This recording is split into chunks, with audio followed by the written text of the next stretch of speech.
Welcome to the episode. Here we go. Here we go. I was just saying to you off air, Mm. I've been nice now for Well, I don't trust it.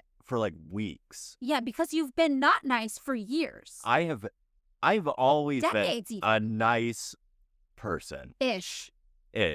Once you dig down, I'm generally speaking nice. Uh-huh. I am an asshole. Mm-hmm. This is attested to. Yes.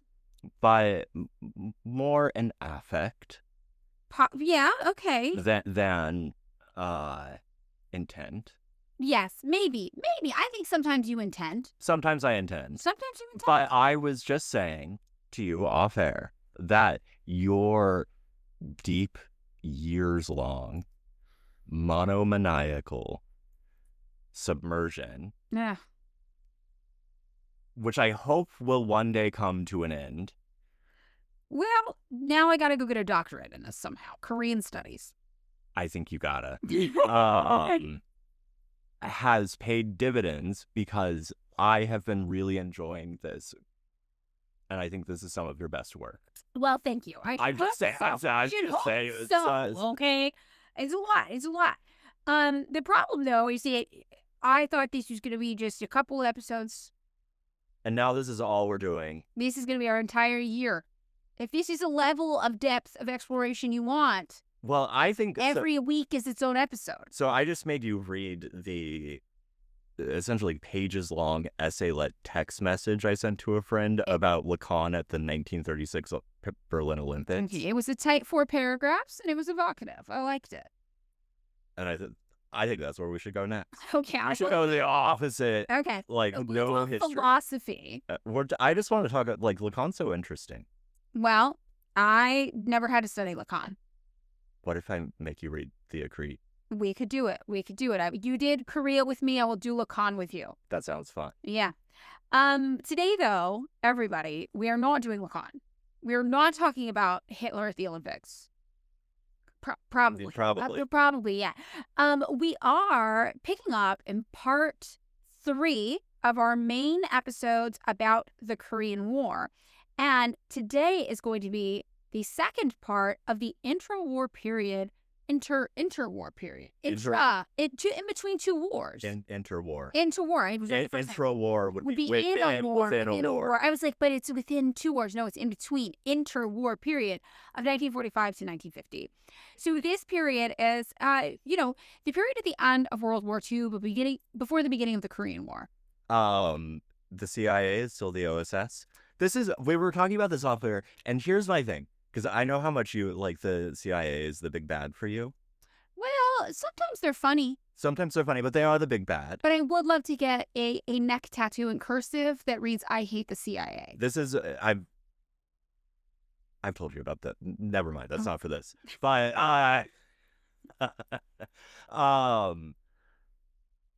they were just too drunk. Right, they were too drunk and with, deeply, deeply suppressed, homoerotic feelings to be, and there was a lot of weird, closeted gay repression going on. And, alcoholism to the point of, everyone having the DTs all the time. And then later, psychedelic drug addiction. Yeah. Yes. So, which is always, whenever someone's the CIA did a thing, I'm like, well, did they do a thing? Or did they, drunkenly ramble about doing a thing? It depends. And that's what's tricky about the CIA. 90% of the time you're reading it and you're like, these people are insane. This is hilarious. And then 10% of the time you're like, oh shit, they did that? What the fuck? No, I mean, they did some shit, but I think that it's not a great ratio for it's not of talking about things and doing things. Mm-hmm. It's more talking than doing, or it's more bumbled shenanigans than hard hitting, effective cruelty. Yeah. But when they hit the hard hitting, it is cruel. They have clearly evil intentions, but it is just very you guys were wasted. Yes. And so the CIA is still the OSS. America is taking over a position of global hegemony after the post-war period. Yes. Military Keynesianism has had its effect, which means that wages in the United States are the highest they probably ever will be. Probably, actually, yes. So the United States, it's at the end of World War II. The United States is on the come up. Europe, decimated. Yeah. The USSR, barely hanging on. Asia, fucked. Asia, totally fucked. Nuclear weapons have been dropped on Japan. Yep. China has been ravaged. The worst crimes against humanity that have ever been recorded have happened to China. Same, Korea. Korea as well. Right. Yes. And America's like, hey man, I guess we're the only guys with money now. So we can fuck up shit wherever we want. And we have decided to almost universally side with the bad guys from the war we just fought. Yes. And quite literally. Like, hey, Japan, sorry you lost the war. Haha. We're all friends here. Do you want to party together, get drunk, and you can hand over your colonies to us in a fun little post bar? And they were doing the same thing in Europe, where they're like, hey, you Nazis seem pretty cool. What if you came over to the United States and worked at NASA? Hey, you Italian fascists probably seem like a good buttress against the Italian Socialist Party. Yeah. What if we created ethnic minority councils in the United States, but staffed them full of Nazi collaborators from different countries around the world, and then got them to weigh in on the Republican Party's presidential elections? Ironically enough, that's it. By the Bush era. You know? So this is what's going on. So the new world basically is emerging from the end of World War II. Everything is shifting. Everything is moving. And how this affects Korea, what we've seen so far, is like, I'm going to say like dichotomous. I don't know. There's this period of immense hope in Korea. Korea has been subjected to imperial violence for so long that they're like, maybe this is our chance to actually have agency, to be autonomous, to be in charge of ourselves. And the United States is like, not so fucking fast. We're big dick swinging. We're big men on campus. We're not so into you guys having autonomy because we think you're all going to become a bunch of communists. And we do not like that. So where we left off last time was October 1945. The United States has partitioned Korea in half, quite arbitrarily, right? It was just some guy in, what, a half an hour or some shit like that? 2 guys from the American military in half an hour just drew a random-ass line dividing Korea in half, dividing towns in half in Korea. The United States decided they wanted the southern part of Korea because that's where most of the people could live, since the north was rugged, inhospitable, but beautiful mountain terrain, largely. And the USSR was tasked with being the quote-unquote protectorate of the North, just not to start World War III with the Americans, basically. But the USSR was not particularly interested in micromanaging a bunch of Korean communists. They had, like, what, 20 guys on the, like, little council, right? Yeah, they had, like, 20 guys there to help a team of, like, over 100 in North Korea set up their new government. But they were largely like, look, we don't have to be that involved. You guys are communists. You love what we did. We've got our own mess to clean up after World War II. Call us if you need anything. We'll come around, but you got this. Yeah. Now, and when we last left off, we just met Kim Il-sung, who was introduced to the people of Korea after becoming a war hero fighting against Japan, right? Mm-hmm. And he was in the North, and in the South, we just met this guy the Americans kind of propped up to be the new potential leader of South Korea, named Syngman Rhee. Mm-hmm. Now, who is Catholic and spent most of his life living in the United States, went to Princeton University, and was married to an Austrian woman. Now, remember, that's significant. They just... Madeline is here coming out as against miscegenation. Miscegenation? What's miscegenation? Interracial. Oh, interracial marriage. Yes. Oh, well, as somebody who opposes interracial marriage, I'm not that bright, so I didn't know that big word. Mm-hmm. Yeah. No, so what's really happening here is 2 opposite sides of Korea are emerging. Both North and South want to reunite. They're not quite sure why they were divided. They're not quite sure why they couldn't be in charge of their own country to begin with. But the United States will not let this happen. Why? Because first they need to stamp out every single communist in South Korea, so that if Korea is reunited, it will unite capitalists and into something that fits into the United States vision of the world. Mm-hmm. So this is really the tension going on in Korea right now. And the people in South Korea are not accepting this new form of colonization at the hands of the Americans like at all. They have had this experience being colonized by Japan. Japan loses the war, and the next day it feels like the Americans show up and take over the exact same post Japan was in. And the people of South Korea are mad. So the Americans have a huge task set out ahead of them if they want to try to subjugate the people of the southern half of Korea to their will. This is, again, the thing that I said last week, which is like, why didn't they just find a hot guy? Well, yeah, Syngman Rhee is not hot or charming at all. And it's like, right, like, you place He's like 70 years old. You place a lot of faith in like the ideological purity of everyone, where it's like, no, they could have found one guy who was like a factory worker or who had been like a militant at some point and just been like, you're going to get, like, your life is going to rock so hard. You're going to get the most money. Everything's going to rock for you. Just like toe the American line. Right. Just go get these people in South Korea to do what we want. Right. So where we're picking up today is going to be November 1945. And where we're starting is with General Hodge from the United States in South Korea. And he has his team of advisors there, and he's got this epic task in front of him, right? Make these people in South Korea not be communists anymore, and make them listen to you, and make them not hate the United States. And he succeeds on all sides. He succeeds. Everyone's, which is, he single-handedly established K-pop and the Samsung factory and Kia and what's the other one? Hyundai? Hey, don't bring Kia into this. Kia's spiritually North Korean. Kia's spiritually free. I believe that about Kia. I believe Kia doesn't count. Kia's not making commodities. Kia is making dreams. I drive a Kia. But no. So, see, this is what they could have just given everyone a Kia and been like. And could have given everybody a Kia, but they didn't do that. No, instead they did a lot of horrible things to a lot of good and innocent people. So General Hodge is there in South Korea. He's got his advisors, and he's like, we need to get these Koreans in line. We are going to do 4 things. So at the beginning of November 1945, here are the 4 things he starts out at doing. First, he wants to build an army to basically defend the 38th parallel from anybody in the North who might want to take over the South.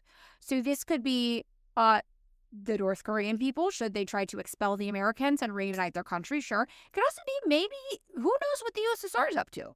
Mm-hmm. Maybe they got secret plans. I mean, this does sort of mean that constitutively, you have to recognize the 38th parallel as, like, legitimate in order to defend it. Yes. Right? Like. So up to this point, the whole thing had been like, oh, it's temporary. In due process, in due course, you'll be reunited. But we got General Hodge going, oh no, we're sticking military guys up there to defend this thing and make it firm.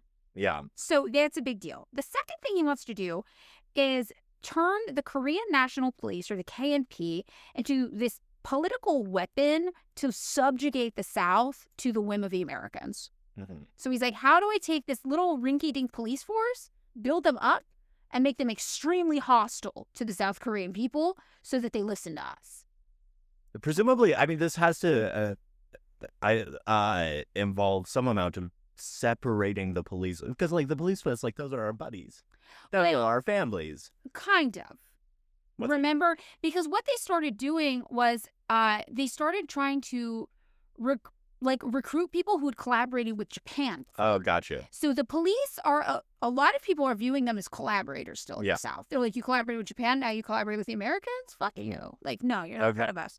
So the third, they want to strengthen the United States' alliance with these far-right extremist elements that exist in South Korea. Now, if you remember from last episode, there wasn't a lot of them. Mm-hmm. This was not really an area that was set up to accommodate some sort of great democratic liberalism. Mm-hmm. Right? There were a few rich people who had aligned themselves with the fascists in Japan, who were hated by the rest of the people, and the overwhelming masses who were peasants who had been completely fucked over and destroyed by colonization. No, this is what I've thought about Russia in the 19th century, where it's like, actually, like, the incomplete liberalism after Nicholas I, yes, right, is what caused all the shit, like, 25 years later, where it's like, you guys didn't do liberalism, you just, like, got rid of, like, feudalism technically, and then just left this like thing. Right. Right. Very, very interesting. This is something we've seen actually in a lot of places that had communist revolutions. Which is like, it's like there's a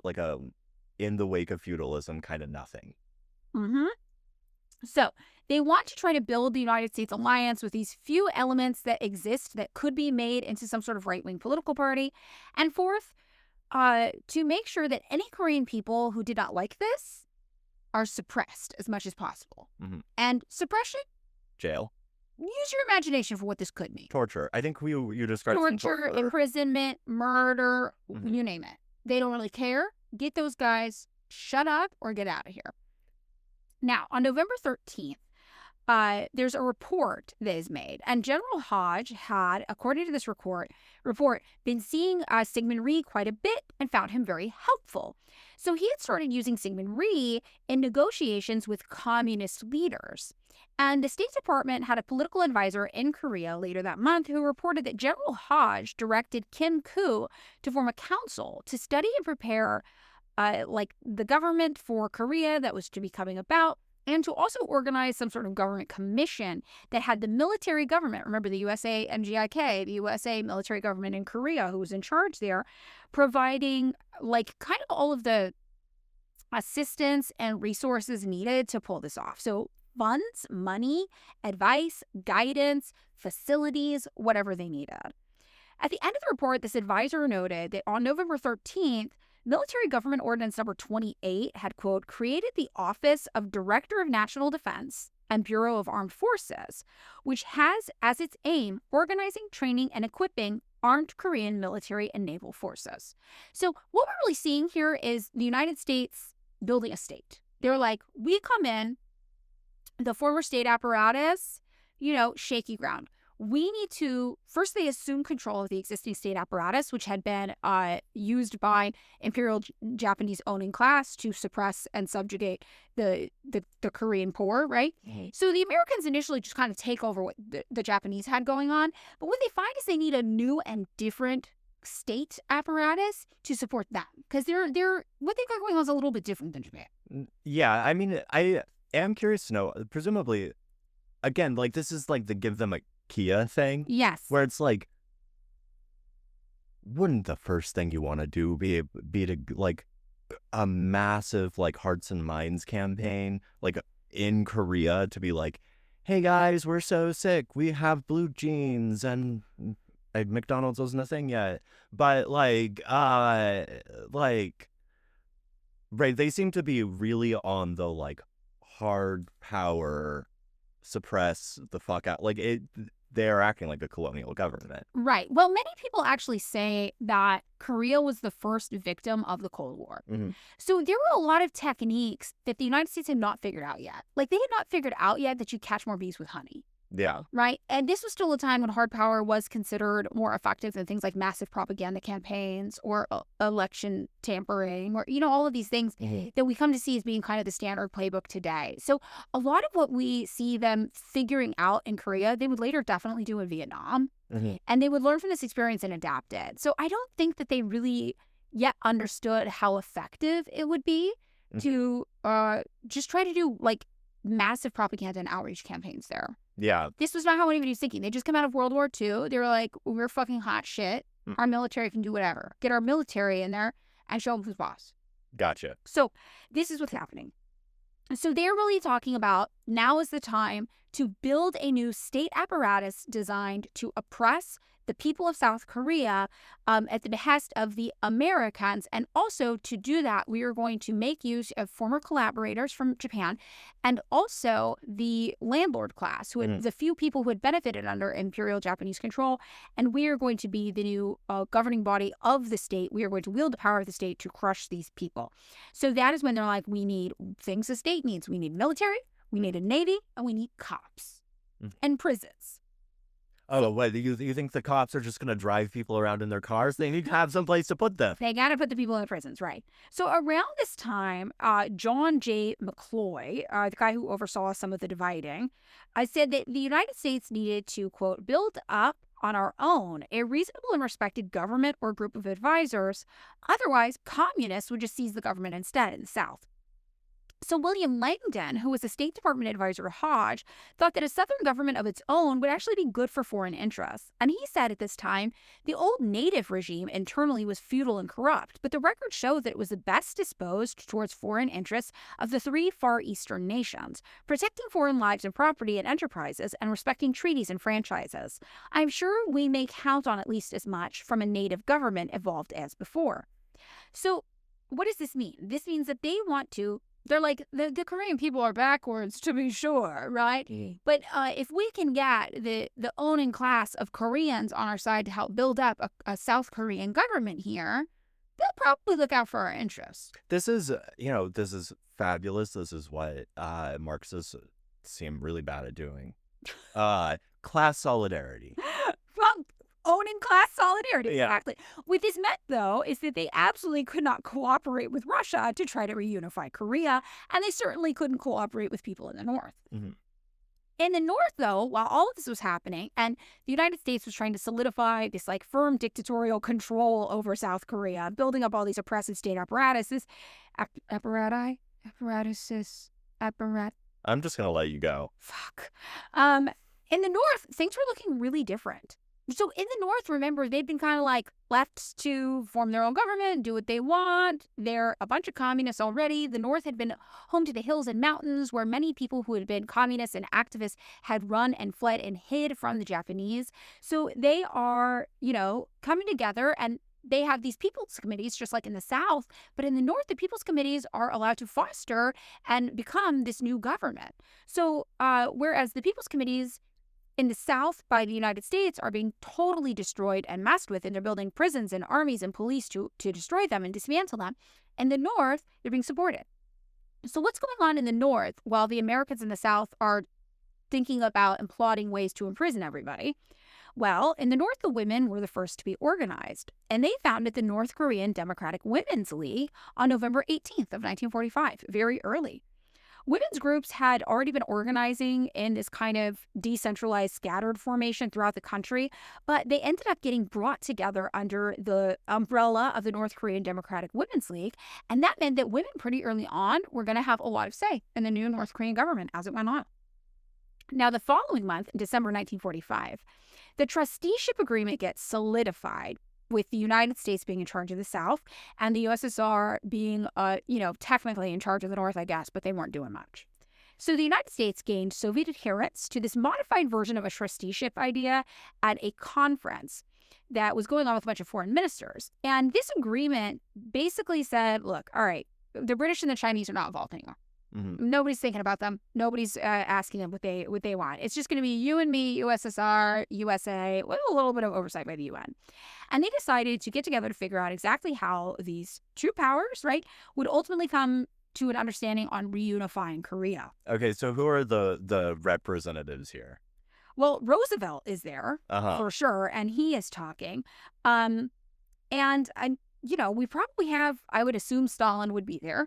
We don't have the exact, I don't have the exact details in the notes, but it's the same usual people who've been showing up to kind of all these things, It's just a conversation happening between them. Now, the ultimate irony of all of this, though, is that the North is interested in reunifying Korea. Mm-hmm. The South is not. The United States doesn't actually care about reunifying. Well, okay, but and we have to just clarify here that, the mass of Southern people, presumably, if they are interested in politics at all, are yes, reunification. They want to reunify very overwhelmingly. The puppet government represented at the conference is nah, fuck that. Well, so South Korea doesn't even have a government yet. Okay. So they're still in the process of trying to figure this out. The U.S. MGIK is the government of Korea still. So that's the U.S. military is the government of Korea still. Sorry for. Steve's just knocking tables over. This table is legendarily unstable. Unstable? It's an unst. It is an unst table. Unst table? But okay. So Roosevelt is there, and he is thinking about this in terms of how American colonization had gone in the Philippines, which you mentioned in the last episode.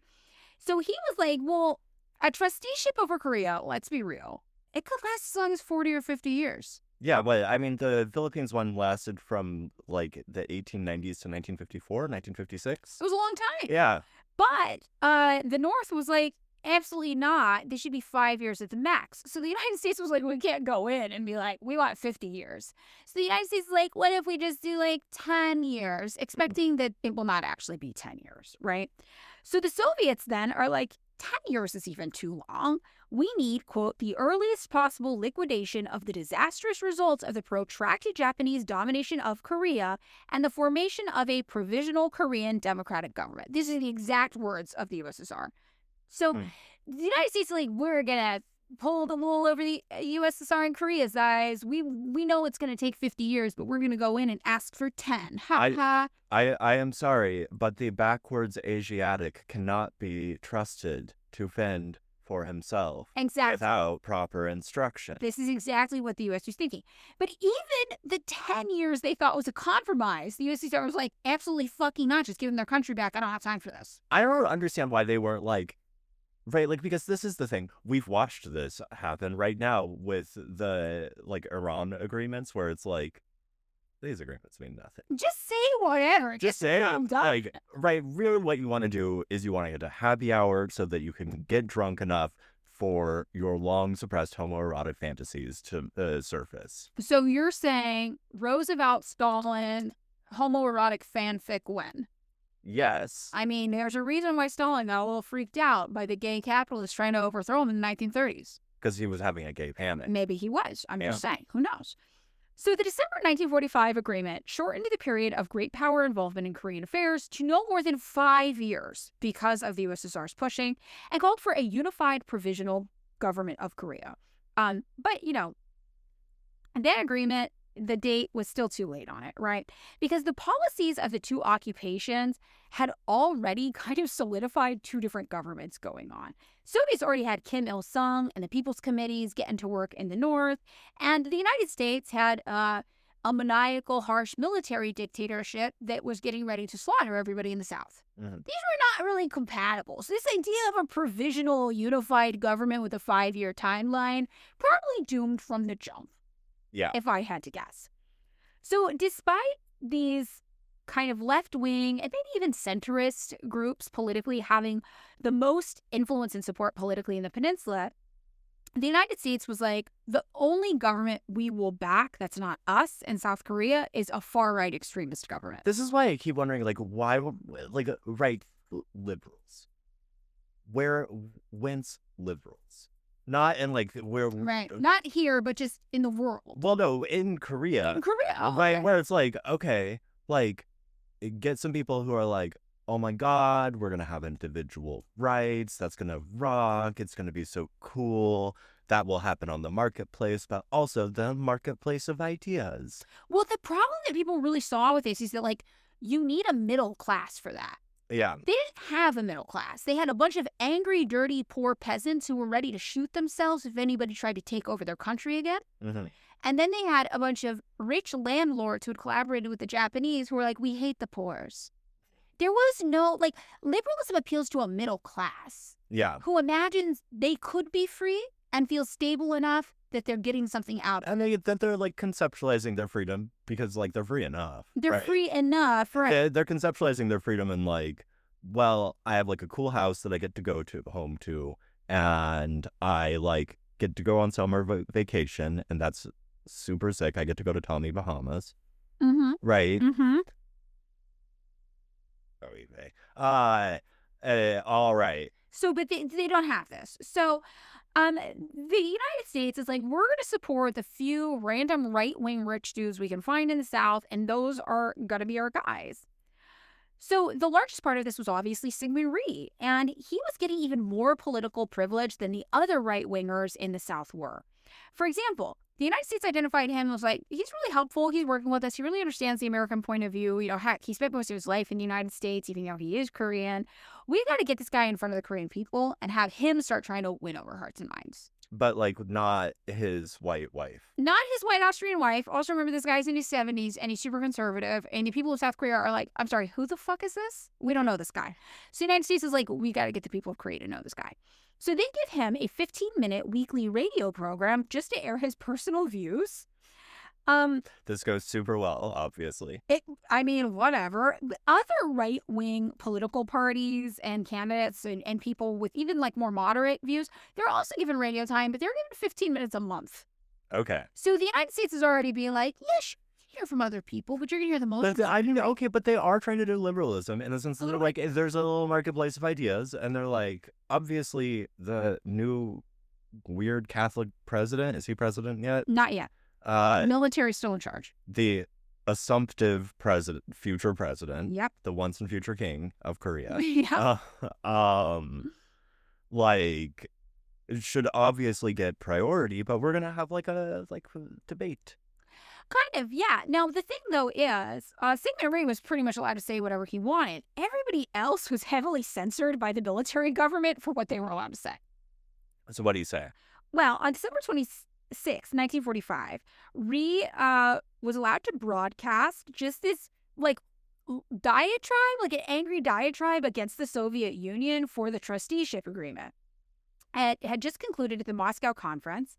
And he said that this was all the USSR's fault. Now, we know it actually originated in Washington with the Americans, but it didn't matter. So Rhee gets on, he's got his little 15 minutes, and he's like, the USSR has done this to us. Do not get it twisted. He, in fact, got it twisted. But he basically started introducing this brand of Syngman Rhee nationalism, and this was the only way that he was really talking to the Korean people. Were people buying it? Originally, no. Eventually, kind of. Eventually, maybe kind of. So Americans also opposed the People's Committees, obviously, that were still going on in South Korea. And also, the Korean people at this time had these huge demands to basically undo all of the legacies of the colonial Japanese era and build something new. And the United States was like, absolutely fucking not. So their goal, right, the Americans, was to contain the spread of communism on the peninsula and not give these people more agency that they knew they would use to do more communism. So in a particularly funny bit, General Hodge, when informing the Korean people that all of a sudden they were under a trusteeship of 5 to 10 years, he tried to do a Syngman Rhee and blame it on the Soviets. He's like, the USSR, blah, blah, blah, blah. Well, the historians all agree there was no evidence of this, and the Soviets wanted to end the trusteeship as quickly as possible, right? They were the ones that pressured the United States to stop talking in these very, very long absolute terms. But General Hodge, went to the Korean people and was like, just like Syngman Rhee said, it's the people north. And all the Korean people were like, literally, fuck you, we know you're lying. So, it wasn't landing. Even Syngman Rhee wasn't landing in the beginning. This was an uphill battle. And everybody knew, look, you Americans are now the formal occupying force here in South Korea. You are taking over the role of Japan on the island. We're not dumb. So Cummings, writing about this, says, once the American occupation chose to bolster the status quo and resist a thorough reform of colonial legacies, it immediately ran into monumental opposition from the mass of South Koreans. Now, just pause. Remember from our first episode, these are the people who would rather kill themselves than be taken over. Mm-hmm. These are people resistance is in their bones. Mm-hmm. So that doesn't go away just because Americans show up instead of Japanese. No, Americans are super cool and everyone liked the blue jeans. Well, Cummings continues. Most of the first year of the occupation of 1945 to 1946 was given over to the suppression of many people's committees that had emerged in the provinces. And this is exactly what pits basically the Korean people against the Americans, with a few rich Koreans and Korean Americans on the sides of the West. And this is what would really set the stage for this to be an epic battle and, the Korean people not going down without a fight. So while all of this conflict, this tension is building in the South between the Korean people and the Americans, and they got Syngman Rhee and Hodge trying to lie to the Korean people, and the Korean people being like, we know what's going on, absolutely not. In the North, Kim Il-sung organizes a North Korean branch of the Korean Communist Party, which had previously been headquartered in Seoul, but now the country's divided. They're trying to build new city centers in the North. And he's like, okay, we need a version of this up here in the North now. But one of the issues is there's no city center north of the 30th parallel. Mm-hmm. There's nothing north. So Pyongyang has to get founded, or Pyongyang is a village? It's founded, but it's really small. It has some kind of historical significance and mythology there, but it's not a booming metropolitan area. They've got the rough terrain, inhospitable mountains, right? He's kind of got to start from scratch. It is the Seattle of Korea. Sure, but yeah, but really small at the time. It's early Seattle. It's the Tacoma of...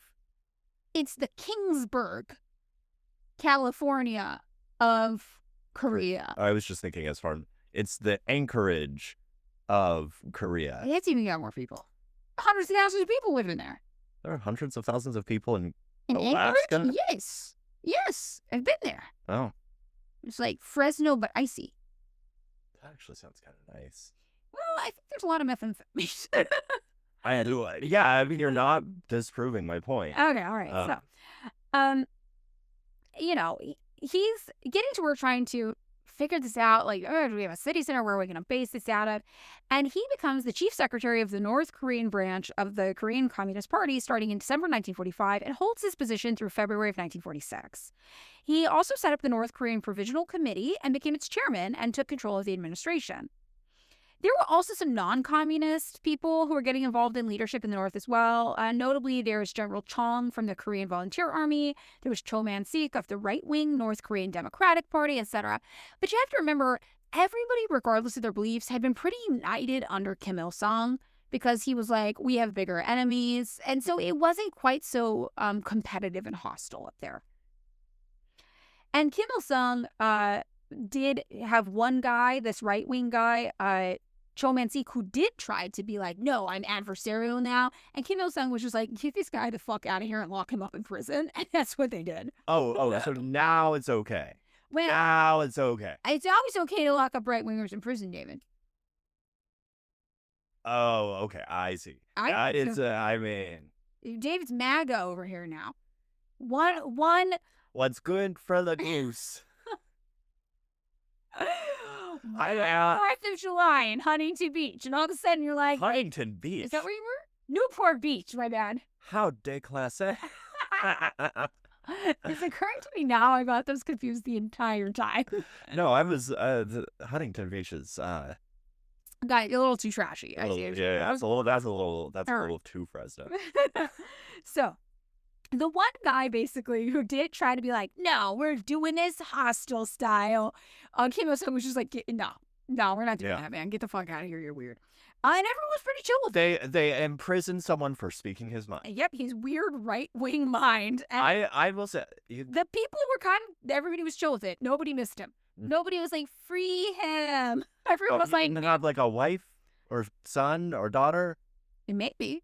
Do you want me to look it up? Do you want me to look up the family of Cho Man-sik? Yes. Okay, let's... Because you are saying in a public forum, in the marketplace of ideas... I'm not mad that he was sent to that Cho Man-sik, nobody missed him. Well, I'm saying not many people missed him. How about that? Let me see if I can find anything. I'm searching. Wife. 0 results. Poor Cho Man-sik. Nobody loved him. Nobody. Okay, here we go. I found it. So he actually had 3 spouses. So kind of like having none. Yeah. I mean, I just showed... Look. Whomst among us has not been a serial monogamist? And 8 children. All from different spouses. He's a deadbeat dad. Yeah. You don't know that. You do not know that. Dad. You do not know that. I don't know that. I'm guessing. I'm guessing. Presumably a great and involved father.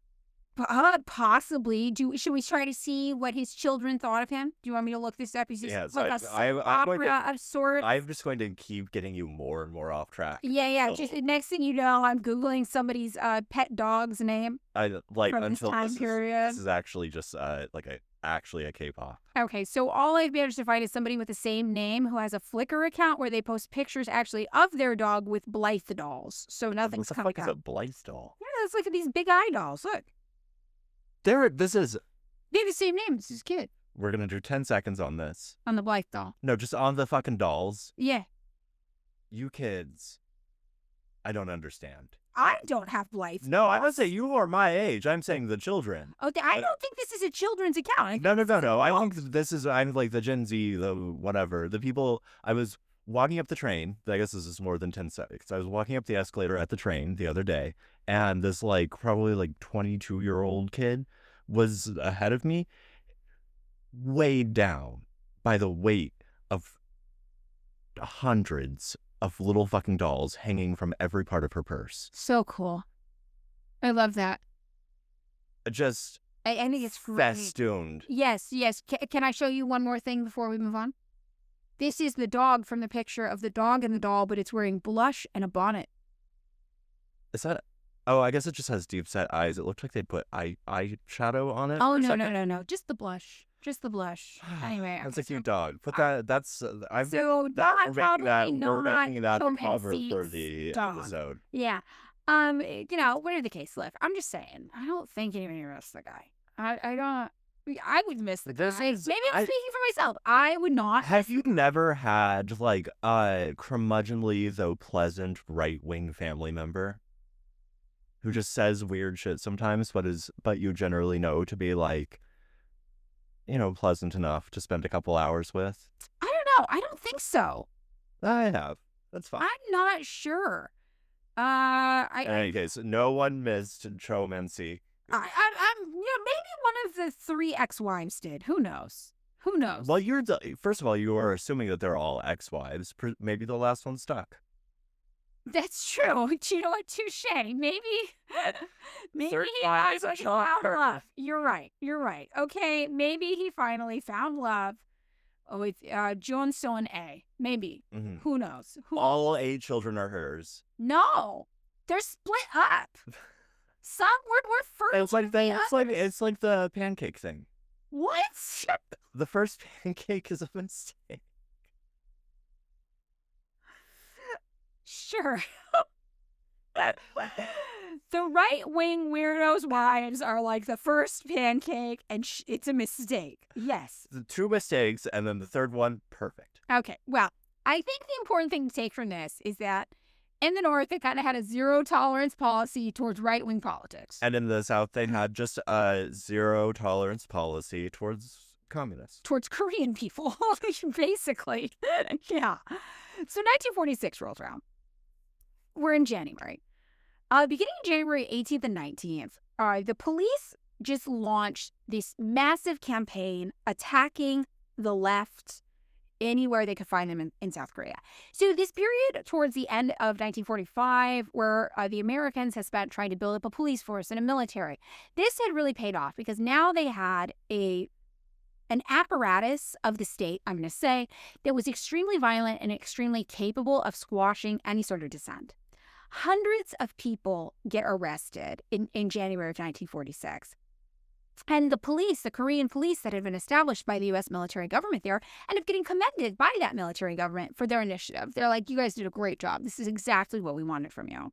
Left-wing leaders all throughout South Korea end up getting imprisoned on charges of being involved in the illegal transaction of enemy property. This is what they're locking them up in, right? Illegal transaction of enemy property? Yeah. Is this, they're giving pamphlets out? Probably pamphlets. Yeah, maybe they're trading weapons or, Oh, okay. This is I think this is something maybe we quoted in maybe the Italian one. Mm-hmm.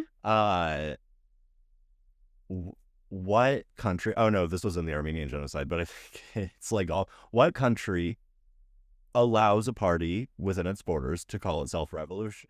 Nobody.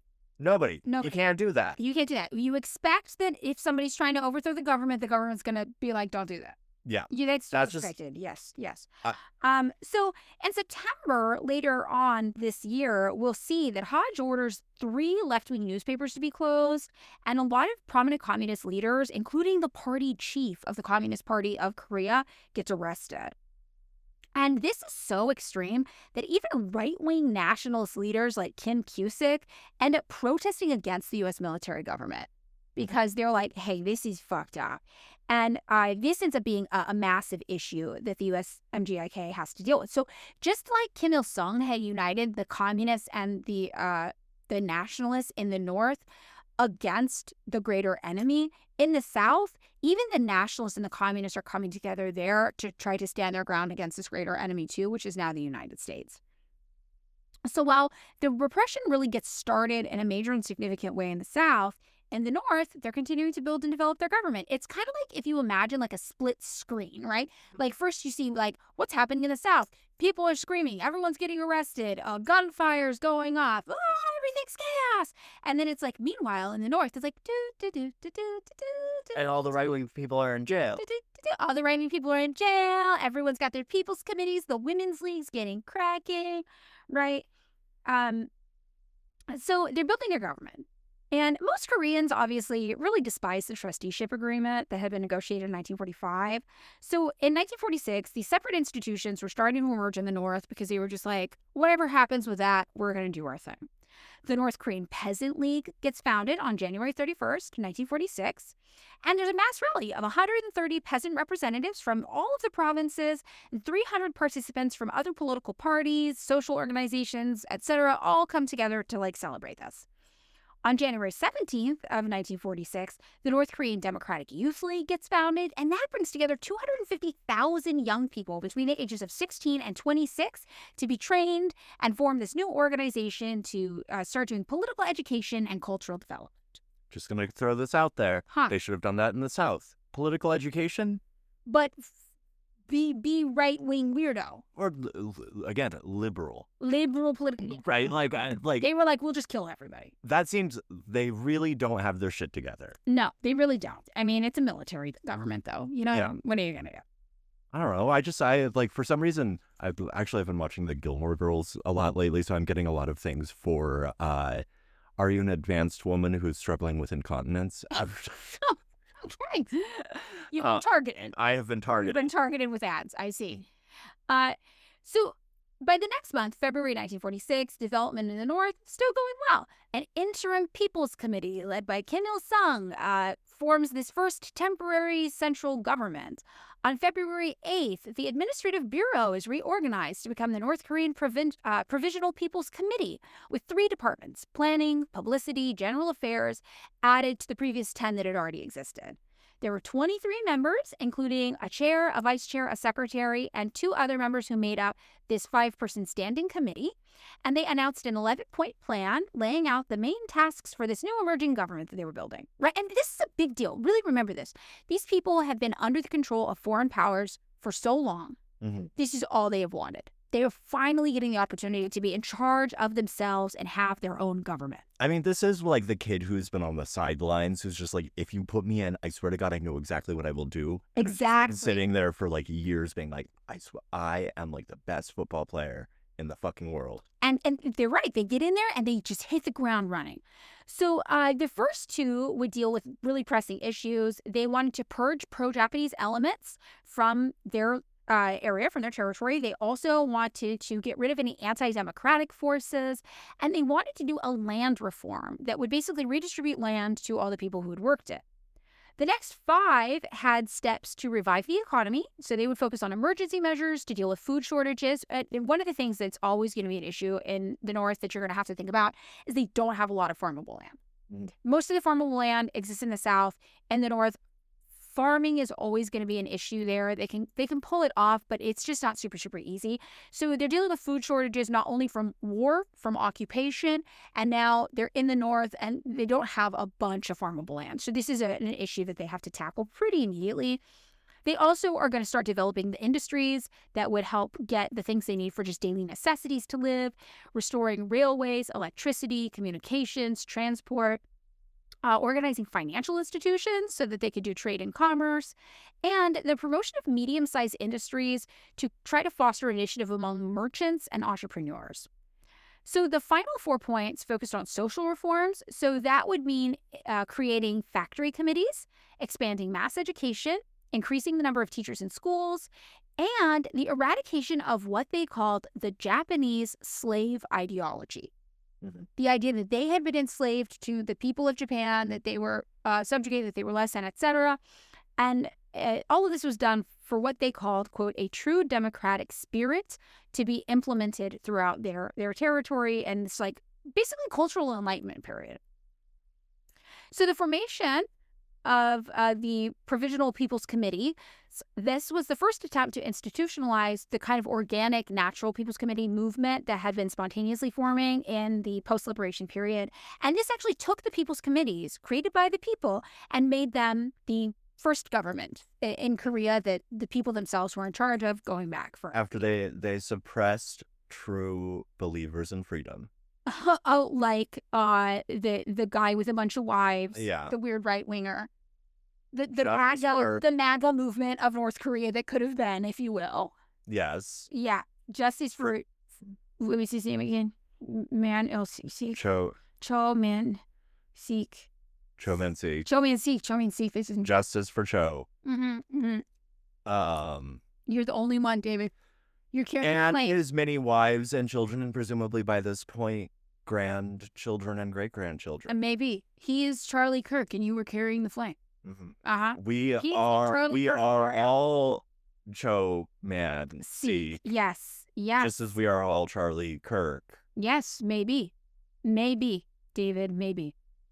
So, February, this founding of the Provisional People's Committee basically is such a big deal to them that they have several days of celebrations throughout northern Korea. 100,000 people go to Pyongyang, which is now pretty much getting solidified as the main city center of the north. So like the population of Pyongyang like doubles. Yeah. And peasants use this as an opportunity to demand the thorough land reform that they've been wanting before spring planting comes around. And lots of them send letters of appeal directly to this newly formed provisional government like, hey, this is awesome. We're so excited. You got to get on land reform immediately so we can have crops and food for upcoming seasons. So between February 23rd and March 2nd, the Second Congress of the North Korean Peasant League gets held in Pyongyang, and 150 peasant delegates come, 93 of whom are poor peasants demanding, quote, land to the tillers. And what they say is they want the land to come from Japanese, pro-Japanese collaborators, and national traders. They want it to be confiscated without compensation and distributed for free to all of the agricultural workers and peasants who have little or no land at all. And they also want all debts owed by tenants to be canceled, and they want to abolish the tenancy system for good. And we'll see this is something that the government grants them. I will say, anytime the phrase land reform gets used by any government anywhere, that government's going down. I'm sorry. Like they need to come up with a different name for it. They should call it like land musical chairs. We're just going to shuffle things around and see where they land. Well, the United States is not going to be happy about it. We know that for certain. They're never going to let land reform go down. So March 1946, the land reform gets started. And in the north, they dispossess landlords without compensation. They take their land, they redistribute it to the workers.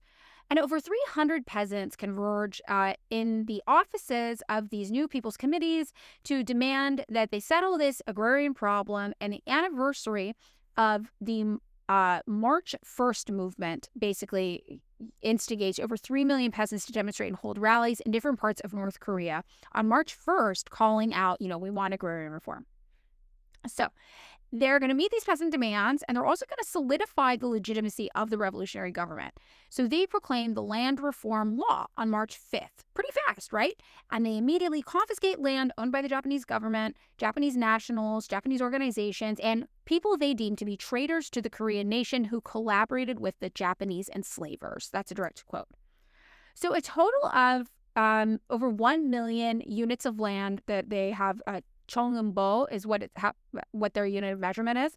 This gets confiscated, and 980,000 of it gets distributed to 710,000 peasant households for free, all within 25 days. Okay, what is a Chongeumbo to a mile? Let's see. I would say that probably acres is how it's usually compared, but I like miles as well. So let's see. Unit of measurement. Sorry, I don't have your notes in front of me, so I'm going on like. Okay, so here we go. One Chongbo is around 2.5 acres. 2.5 acres. Yes. Okay, so that's a crazy amount of land. Yeah. So that's over 1 million Chongbos. So 2.5 million acres of land. Gets distributed, 980,000 of it gets distributed to 710,000 peasants. Okay. Yeah. So everyone is getting like a couple acres. Yep, within 25 days. 99% of rented land gets confiscated without compensation, and this ends up benefiting over 70% of all peasant households in North Korea. And landlords were like, oh no, like they were mad, obviously, but they were like, well, the government did let us keep our big houses and 3 rice paddies each. Oh, okay. Well, that's how big is a rice paddy? I don't know, but they get 3 of them. Well, because how big is a rice paddy? That's a standardized unit of measure. It's 60 to 400 square feet. Okay, well, right, like they did not impoverish totally. No, they just kind of even things out. They even things out. So one landlord talks about this actually. He says, for the first time in my life, we had to do some work. That is the first time I ever put my foot right into the rice beds. Leach beds, I called them. Oh, is this from the Susie Kim book? I think I remember this. Yeah, it's really, really funny, right? So, guided by the People's Committees, the land reform was implemented under the leadership of local rural committees. Also, just for anybody, you hear a lot of people be like, I'm not a communist because I don't want to work hard and give someone else my stuff. Well, communism is not you work hard and someone else gets your stuff for free. That's capitalism, right? Communism is, no, we all work equally, right? And we get things, we all put in our fair share. And these landlords had not ever put in work. They had never worked before this. Yeah. So the PCs kind of guide this. The land reform gets implemented, and it's administered through local rural committees underneath the People's Committees. And the peasants basically had become this organizational force in the North, right? Agricultural workers, poor peasants, they became these rural committees. And these committees would be pretty small, actually, the people who led them. So there would be 5 to 9 people, depending on the size, who would be in charge of them. And they would get nominated through a general assembly of all of the peasants and agricultural workers in the village, all the poor peasants. Rich peasants were not allowed to participate. But what? I'm just saying. What? So first of all, the cat has been freaking me out for the last 10 minutes. Well, she likes to hide in the couch. Yeah, but she likes to hide in the couch and then make herself known. Like a weird little ghost. Yeah. What's wrong with that? There's nothing wrong with it. You feel like you're getting haunted? First of all, this is the first cat where I've been like, what the fuck is wrong with that cat? Nothing's wrong. She's disabled. Okay. Are you being ableist against the cats? David's being ableist against the cat. No, that cat strikes at me while I am bringing her food. Well, she's got big opinions about the world. She's opinionated. What, like you and I aren't opinionated. Never have I ever cut someone deeply. This cat cut me deeply for bringing me my meal. And cleaning up my shit, which I've done both of these things for this cat. Well, I think everybody's entitled to have an emotional outburst now and then. And this is all this cat has is emotional outbursts. I respect her emotions, She let her live, David. I seem to enable her to live. That's good, yeah, as you should, yeah. This makes sense to me. So, okay, we've got these kind of rural committees operating under the People's Committees, 5 to 9 people nominated to kind of lead them. And the role of these rural committees, Susie Kim talks about this a lot, is these revolutionary organs, right? They institutionalized and gave structural form to all the peasant participation. They institutionalized the peasants? Yeah, they locked them up. They were like, get them out of here. No, I'm just saying. They took the peasant participation in a democratic process and they formalized it. They institutionalized it. They do not suicidal tendencies, the peasants. No. Okay, so throughout North Korea, over 12,000 rural committees get organized, and they're made up of over 90,000 peasant league members. And almost 800,000 peasants participate in this process, right? So this is democracy at work in action. And landlords, of course, from this got stripped of their land and wealth, but they were also eliminated from institutions of political power. So in the South, what we see is what? The American military government building their own new state apparatus that they can use to oppress the Korean people. In the North, what do we see? The peasants, the workers building their own new state apparatus that they can use to oppress the people who'd previously been collaborating with the Japanese or who had been really rich landowning class. And they get completely stripped from political power there. So this reform goes over so well, it's so popular, it's so successful that everybody is really vibing with the new government in the North. Except for Cho Manseek. Well, good riddance to bad rubbish. No, I'm a man of a great capacity for love. Yeah. 3 wives worth. Yep. Who am I to judge? Yeah, I mean, literally, who are you to judge? I mean, look, I'm just saying, did the wives get multiple Cho Manseeks, or were they just stuck with that one guy? Do you think they could handle multiple Cho Manseeks? That's a lot of Cho Manseek. I'm just saying, if they're stuck with just the one guy, I don't know. I'm not so into it. I'm just saying, you are speculating a lot about the interior lives of people long dead. Yes. Yes, you say that like it's a bad thing. I'm just saying. I like justice for Cho. Okay, all right, okay. So, these new committees are so popular, land reform goes over so well. People are really, really like invigorated by the new government. They're inspired. They're excited to see what else they can do, what else they can change. So it's reported at this time that meetings get held at which Korean peasants start expressing their thanks to the Provisional People's Committees for enacting this law. They got 30,000 letters of thanks in the first month after the law had been enacted alone. And this also led to a dramatic increase in membership in the Communist Party. Membership tripled from December 1945 to March 1948. So the assistant chief of the North Korean provincial peace section gave a press conference on March 3rd, 1946 and said, "Our sovereign power has been established since Korea was liberated. The actions of the peace section are, so to speak, something similar to a garrison, which serves to protect laborers, farmers, small citizens, students, intellectual classes, and the life and property of others. In tracing the origin of the People's Peace Police, we find there was a system of public police for maintaining peace and order temporarily in the days of the French Revolution from 1789 to 1870. Now we will devote ourselves for the task of strengthening ourselves for self-protection. I hope that all the people will cooperate with us wholeheartedly." So this is what's going on in the North. Yay, everything's cool, things are going well, things are cooking. What do you think is happening in the South? BTS has just formed. Blackpink has a hit single. Not exactly. Everyone has a Samsung. Seal everything on fire, everybody screaming everything bad, actually, is what's going on.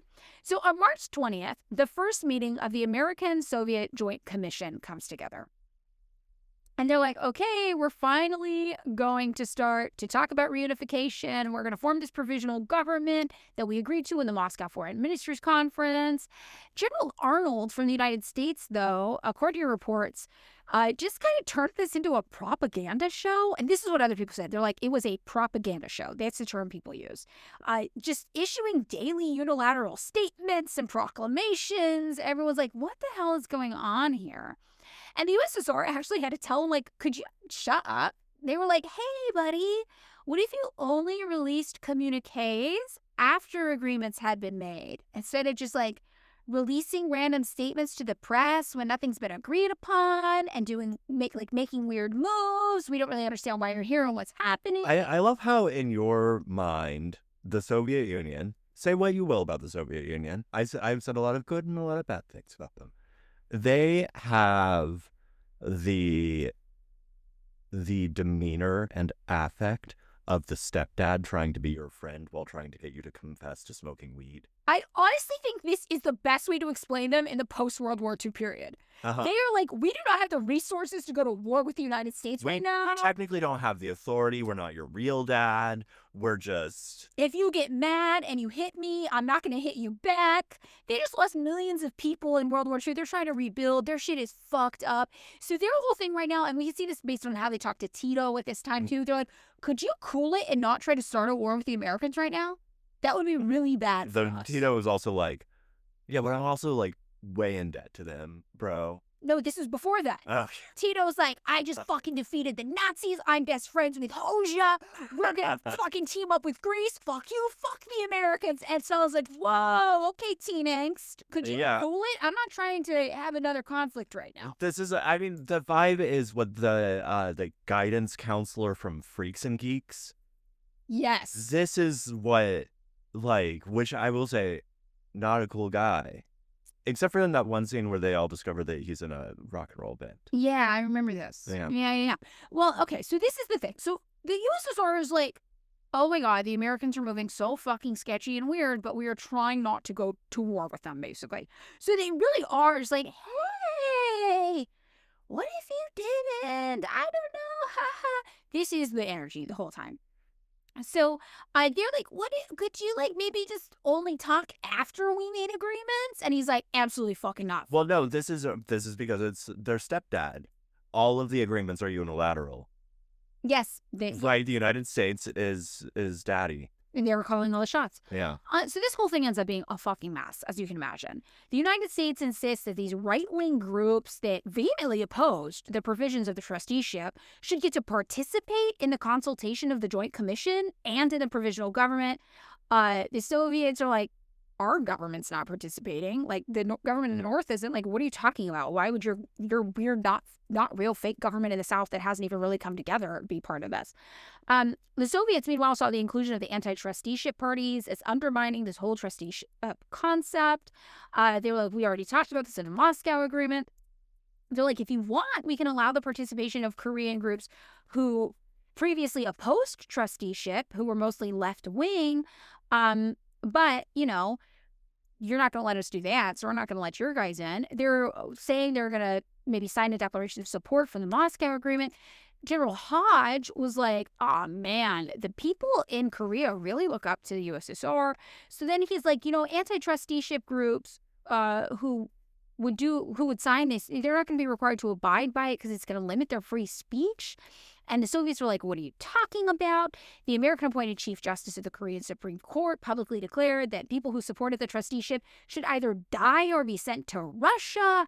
I mean, it's just like a shit show. It's a mess. One official later wrote about this and said, of course, the real explanation of the American stand lay in the fact that the primary mission of the occupation of South Korea was not so much to establish a Korean democracy as to establish a bulwark against the expanding influence of Soviet ideology. General Hodge privately admitted as much on several occasions. The trusteeship issue was raised to embarrass the Soviet command so as to put it in the unpopular position of insisting upon the trusteeship. Okay, so what's happening here is that the Soviet Union, against its will, is now involved in this like weird trustee agreement with the United States that they're kind of like, we don't really give a shit. But that means that technically, they are responsible, even though people in North Korea are doing it. They are responsible for the administration of North Korea above the 38th parallel, yes. Even if the United States, or even if the North Korean people are doing it. So that when anti-trustee parties break out in the North, they are pro-South parties. Yes. Right. Is that what I'm hearing? But the anti-trustee parties were not coming from the North. Yeah. They were coming from the South. So here's what happened. Mm-hmm. The United States, Uno reverses it. Mm-hmm. So they're like, oh my God, we're going to have this awesome trusteeship. We're going to be in charge of the South. The USSR is going to be in charge of the North. And then we're totally going to reunify it. It's going to be so fine. We're just going to reunify in like a few decades. And, the USSR was like, no, we're not doing that. It's going to be way faster. And the United States is like, hey, fine, whatever. Meanwhile, just organically, their own provisional governments start forming in the North and South. They have this meeting in Moscow to figure out how they're going to talk about reunification. They show up to the meeting thinking they know what's going on. And all of a sudden, the United States is like, the people of South Korea yearn to not be in a joint trusteeship. And the USSR is like, what the fuck are you talking about? What? And they're grandstanding about it, and they're like, the people of South Korea oppose the trusteeship. Okay, so... And North has to now be like, we didn't even fucking want the trusteeship, and now we have to defend the trusteeship because otherwise you're just going to take over all of Korea? And they're also in, like, the further position of having to deny political representation for parties from the South. Yes. So then the United States is like, let's let the people from the South speak for themselves. And then the USSR is like, okay, do we bring the people from the North then to speak too? You're not going to let that happen. And the United States is like, absolutely not, because they're your pawns in your trusteeship. And meanwhile, this is like how the United States is grandstanding for the public. This is a shit show propaganda thing. We didn't even fucking want to be here. And like, no, your weird little puppet government of Syngman Rhee in the South is not allowed to come act like he speaks for the entire Korean people. So now what they have managed to do, though, is play the card so that it looks like the USSR wants the trusteeship and the United States doesn't. Gotcha. So like, hey, the United States wants reunification. Oh my God. Yes. Like, this is, you know, Daddy took me to Six Flags over the weekend. He might be an absentee father. He might be kind of bad. He might be kind of abusive. But he didn't take me to Six Flags. Right. So the final line that's really like does sum it up is the trusteeship issue was raised to embarrass the Soviet command so as to put it in the unpopular position of insisting upon the trusteeship that it never even wanted. Stepdad gets stuck making everyone do their homework. Exactly. So instead of fulfilling the agreements they'd previously talked about, the USA was now definitely trying to create a separate and viable independent South Korean interim government and set it up as though it hated the North, it hated the idea of a unified Korea, and that was the true voice of what the Korean people wanted.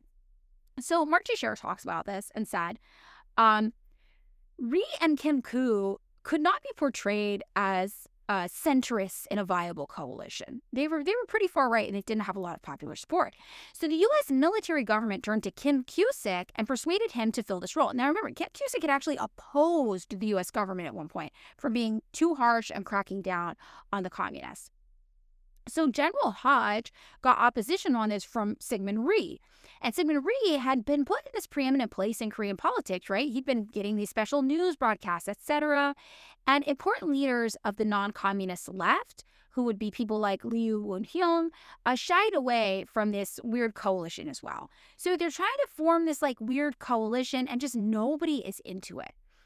So Hodge's political advisor, Lieutenant Leonard Birch, had the task then of working with the membership lists of all of these defunct and like weird Communist Party factions, many of whose members were wanting Korean independence, who would become ideological anti-communists and renegades who could help kind of split up the left-wing Korean politics and come into this new like fake coalition they were trying to build. So Birch tried to, for example, buy off a former officer in the Korean Federation of Labor, right, because they had been driven underground by political suppression. And so really what they started trying to do is they came in and they were like, okay, look, our right-wing government doesn't have the support. We need to build a coalition. But everyone they approached to try to do this coalition with the U.S. government and Syngman Rhee was like, no, fuck you. Like, we're not doing that. Kim Cusick kind of got persuaded because he's like, maybe this will help. But no, they went so far as to go through all of the records of people who used to be communists, who maybe were jaded and bitter now and turned their back on the Communist Party to try to like basically entice them into coming into this new coalition to try to make it look like they had more popular support than they did, actually. And for the most part, those people were like, no, fuck you. Yes. Almost everybody was like, absolutely not. We want nothing. Right. Like, this is like, look, we may just be fellow travelers, yada, yada. We're also not right-wing dipshits. Exactly. So a few people were like, fine, better me than someone else. But most people were like, absolutely not. So April 1946 comes around. And there's a new American military governor who gets appointed in the province of South Cholla in South Korea. And he was an anti-communist who had sided with these right-wingers who had been locking up the leftists. So we have a quote here. This is from the Share piece on this, I believe. And it says, the police were naturally an important weapon of the military government against the left. In 1945, during Japanese rule, there had been 23,000 police in Korea. 9,000, nearly 40%, were Koreans. Of these, 85% were retained by the military government, that's the Americans, including most of those from the North who had fled south and who had records of brutality in arresting and torturing their fellow countrymen. So these were all the people who'd been collaborating. Well, this is what when I was like, oh, wasn't there like a weird kind of right-wing sort of social Catholic party where everyone fled south? That's probably, they've been working with the cops and stuff. The 14,000 repatriated Japanese police were replaced by an additional 15,000 Koreans, bringing the total in South Korea to more than that of all of Korea under the Japanese. The military government, in addition, provided more advisors for the police than for any other aspect of the government. So they're basically just trying to bump up these police numbers, these military numbers, get as many people in there as you possibly can, and put all of your eggs in the military police basket. So William Madeline, who was the American chief of the occupation's police department, said, "Many people question the wisdom of keeping men trained by the Japanese, but many men are born policemen. We felt they did a good job for the Japanese, and they would do a good job for us." And let's be real, these are the only people who are willing to do this. The former Japanese collaborators were now going to be American collaborators. They didn't have a lot more Korean people. I mean, this is when you were talking about, like, the North Korean police forming or whatever, I was like, this is actually... I don't know, for some reason I've been thinking about this a lot lately, that, like, if you are, like, a quasi-revolutionary type thing, the goal should not be maybe abolish the police so much as become the police. Well, yeah, I mean, that's the main difference between, like, a Marxist-Leninist position, right? Like, and so in California, we ran some Marxist-Leninists for office, right? And there was, our governor candidate did a debate against a Green Party governor candidate. Yeah. And the subject of police came up. And the Green Party candidate was like, well, you know, I'm a prison abolitionist, abolish the police, abolish the police, abolish the police. And both of them were black men. And so then when the Marxist-Leninist candidate came up, he's like, well, I'm actually not in favor of full police abolition. Like, we know our current system, the police are there to lock us up, to harm us, but we need to keep the police because we need to use the police in the prisons and these institutions to lock up the rich people. You know, and that's really the Marxist-Leninist position. Yeah. Like, what police serving who and for what? Yeah, I've just, like, this was when this was, like, a big... Sorry, this is an aside that I've just been thinking about. When that was a big issue sort of around lockdown and George Floyd and stuff or whatever, you and I had a conversation. You're like, honestly, I understand why my elderly neighbor isn't, like, full fuck, like, a cab. Yes. Right? Because, like, it is, like, you do kind of need someone there. And so in North Korea, to get back to the topic, to that little digression, the police are there to serve the people. The police are there to serve the people. In the South, though, they're just collaborators who the people already hate. They already see them as their enemies. I gotta say, that is also a fair weather collaborator. Yeah. Like, have some motherfucking commitment. That is... You signed on to the Japanese Imperial Army. Well, that is the nature of a collaborator. You go down. They have no ethics. They have no morality. That's why they collaborate.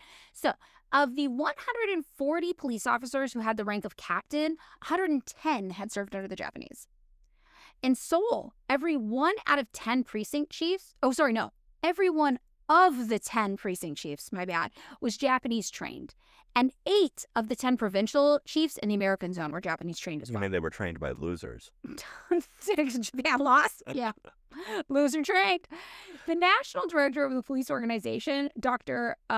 Ko Byung-ok, and Chang Taek-sang, chief of the Seoul Metropolitan Police, were active members of the right-wing Hanguk Democratic Party. Both had prospered during the Japanese occupation. One of the top American supervisors commented that there was enough evidence in his files to hang them both several times over, but they were not to be removed on the direct order of General Hodge. So they're like, these were Japan's low-life scumbag, bad right-wing freak dudes. Now they're our low-life scumbag, General Hodge, bad right-wing freak dudes. Is just opposed to the death penalty. He's a radical left-wing activist. This would be how it was positioned by the Democratic Party if it happened in the USA today. So, May 1946. The communists in South Korea are not backing down. Despite all of this, despite all these cops, despite all of these people getting put in these positions of power, despite the state apparatus forming against them, they are still fighting against this Western puppet government. So Harry Truman's friend, Edwin Pauley, told the president in an important report after he visited Korea in May 1946, quote, "Communism in Korea could get off to a better start than practically anywhere else in the world. The Japanese owned the railroads, all the public utilities, including power and light, as well as all of the major industries and natural resources.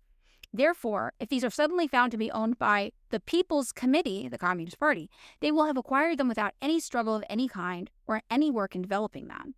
This is one of the reasons why the U.S. should not waive its title or claim to the Japanese external assets located in Korea until a democratic, capitalist form of government is assured."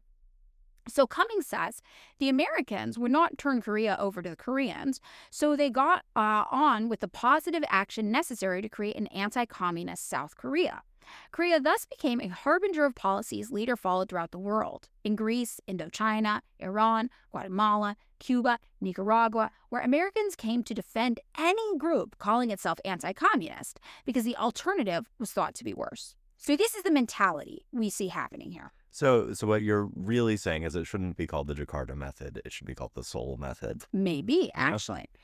So by spring of this year, May 1946, General Hodge is like, this is getting so intense, this issue, that I think a full civil war might be about to break out between the North and the South.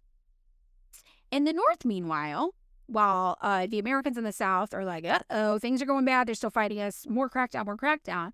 In the North, the Women's League held their first Congress on May 10th. They had branches in 12 cities, 89 countries, 616 townships with a total of 800,000 members. And the platform adopted during the League's first Congress in May of 1946 called on members to focus on national construction, concentrating all of their capacities on the establishment of a democratic republic in Korea by supporting the political program of the North Korean People's Committee. This included, quote, struggling against the Japanese fascist elements and national traitors as obstacles of the democratic construction of the country, cultivating Korean culture, politics, and the economy, and actively working to eradicate women's illiteracy, striving to overthrow feudal customs and superstition. So they're like, yay, women's rights, we're working on together. Women are an integral part of our revolution in the North. And in the South, they're like, we must never give up American imperial control. Well, that's how you get women's freedom. The Americans take you over, and then what? You get soccer fields. I know this. Mm-hmm. You get schools Mm-hmm. for women. Uh-huh. Husbands for women. They dig wells. Uh-huh. This is... Okay, got it. Right, like I have known this, I've learned this all my life. This is what happens when the Americans invade or occupy a place. And give the women their freedoms. They get, I bet you they had hijabs. They got taken off. Forcefully removed their traditional clothing.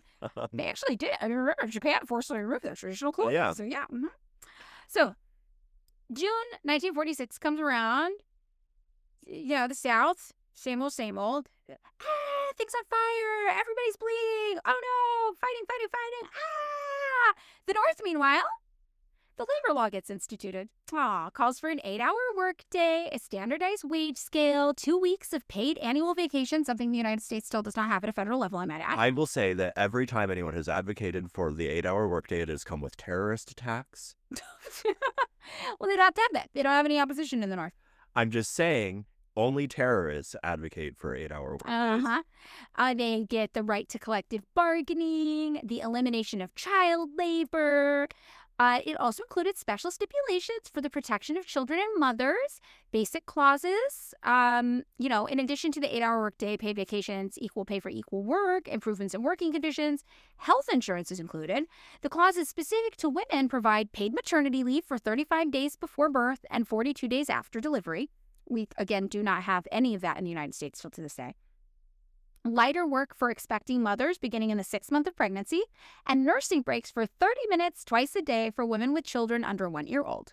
Okay, we do not have that in the United States. Okay, so we'd also prohibited pregnant and nursing women from working overtime at night. You mean it went against the right to work? Yeah, it prohibited women from working. No, You're telling me. Maternity was carefully protected. Right? Because women were expected to still be workers while also embracing motherhood. Mm-hmm. So they were like, so they don't recognize motherhood as a form of labor. They're like, no, we want to get you out of the house and into the public sphere.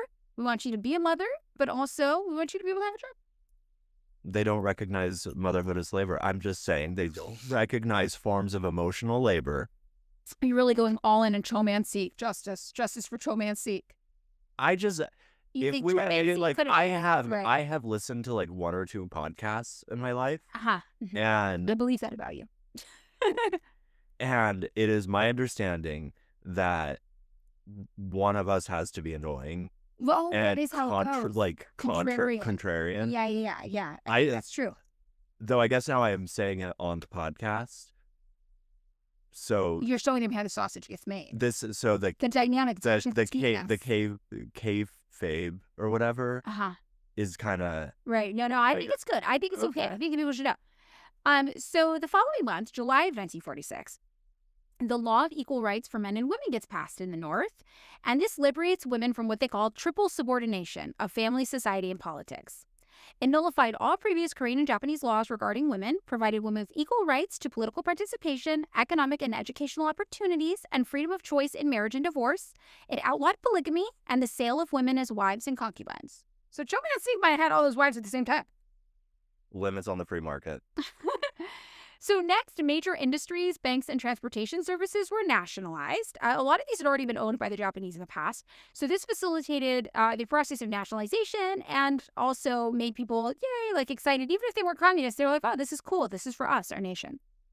On July 22nd of 1946, the North Korean Democratic National United Front was created, and this was a coalition of 3 political parties and 35 social organizations in North Korea with a total membership of 6 million people. On July 30th, the gender equality law was passed. This was 1 month after the labor law, and it said that women had equal rights to men economically, culturally, socially, and politically in all areas of life of the nation. Women have the same rights as men to vote and be elected in the regional as well as the highest national organs. David, do you want to Google what year women got universal suffrage in the United States? In the United States? I mean, it's what? That's the 21st? It's one of the fucking amendments. Look at it here. Keep in mind, North Korea has officially existed as a country for 1 year at this point. Okay. 1920. 1920. So how many years since? Listen, we had a lot of other things on our plate. Hundreds of years. It is hundreds of years. Madeline. When was the colonies? You're including the colonies? I'm including the colonies. You're including the colonies. Of course That is crazy. So that's Britain. Okay, all right, fine, fair. Okay. So you want to start from 1781. Okay, that's 1776, right? Is there? Well, yeah, but that's a constitution. That's the Declaration of Independence is. Yeah. Yeah, but that's like all our founding documents happened after the war. Wait, so 83. Please, we're 140 years. We had a lot of other things on our plate. Yeah. We had to do slavery for 60-ish, I guess. More years. 80 more years. And then after that, which was Britain's fault, even though they abolished slavery first, but then did benefit massively from trade with the southern states and cotton. That's to grow the textile industry, even after Britain abolished slavery. So fuck you to people, whatever. David hates the British. Okay, continue. And then we had to abolish it. Uh-huh. And then we had a couple years where we were like, we are going to do Reconstruction. It's going to be rad. And then we had to go back on everything and then do slavery by another name. When were black women allowed to vote, though? Probably 20. 1920? Black women? Yeah. I think that is true? But that if they could get to the polling place without being firebombed. Right. Let me take a look at this. Or taxed. Because white women were allowed to vote first. Yeah, well, black women. Oh no, it was okay. Jim Crow doesn't Jim Crow wasn't right. You're right. It wasn't they were technically allowed to vote in 1920, but the widespread suppression existed until 1965. Yeah, but so that's right. We had some bad, or depending on how you think of this, misunderstood people who were trying to suppress some Cho Man-siks, if you will. A guy with lots of wives who was like, how dare you try to give the women rights? To my knowledge, the clan monogamous. Okay, maybe. So whatever the case, North Korea did this in 1 year. 1 year, they were like, get to that. That's important. Well, they had not else on their plate. They couldn't be far. They had so much on their plate. They had no farmland, so they were like, look, they had all. We just did all the units. Yeah, but that's but it's not terrible. It was hard. It was hard for men. Yeah. So Article 3 of this law says that women have the same right as men to workers' rights, equal wages, social insurance, and education. Article 4 says women, like men, have the right to free marriage, unfree and forced marriage without the consent of those marrying, prohibited. And Article 5 says when it becomes difficult to continue the married relationship, women have the same rights as men do to free divorce. It also presented the right to litigation to demand child support payments from your ex-husband, right? And these cases would be processed at the People's Court. Article 6 said the legal marriageable age began at 17 for women and 18 for men. And Article 7 said polygamy is a feudal practice from the Middle Ages, and the sale of women as wives or concubines is hereby prohibited as evil practices that violate women's rights. This sounds like a recipe for parental alienation. Oh, God. Okay. Licensed prostitution, private prostitution, and the female entertainer system, kissang, licensed in schools were prohibited. Article 8, women have the same rights as men to inherit property and land, and women have the right to be given their share of property and land in case of divorce.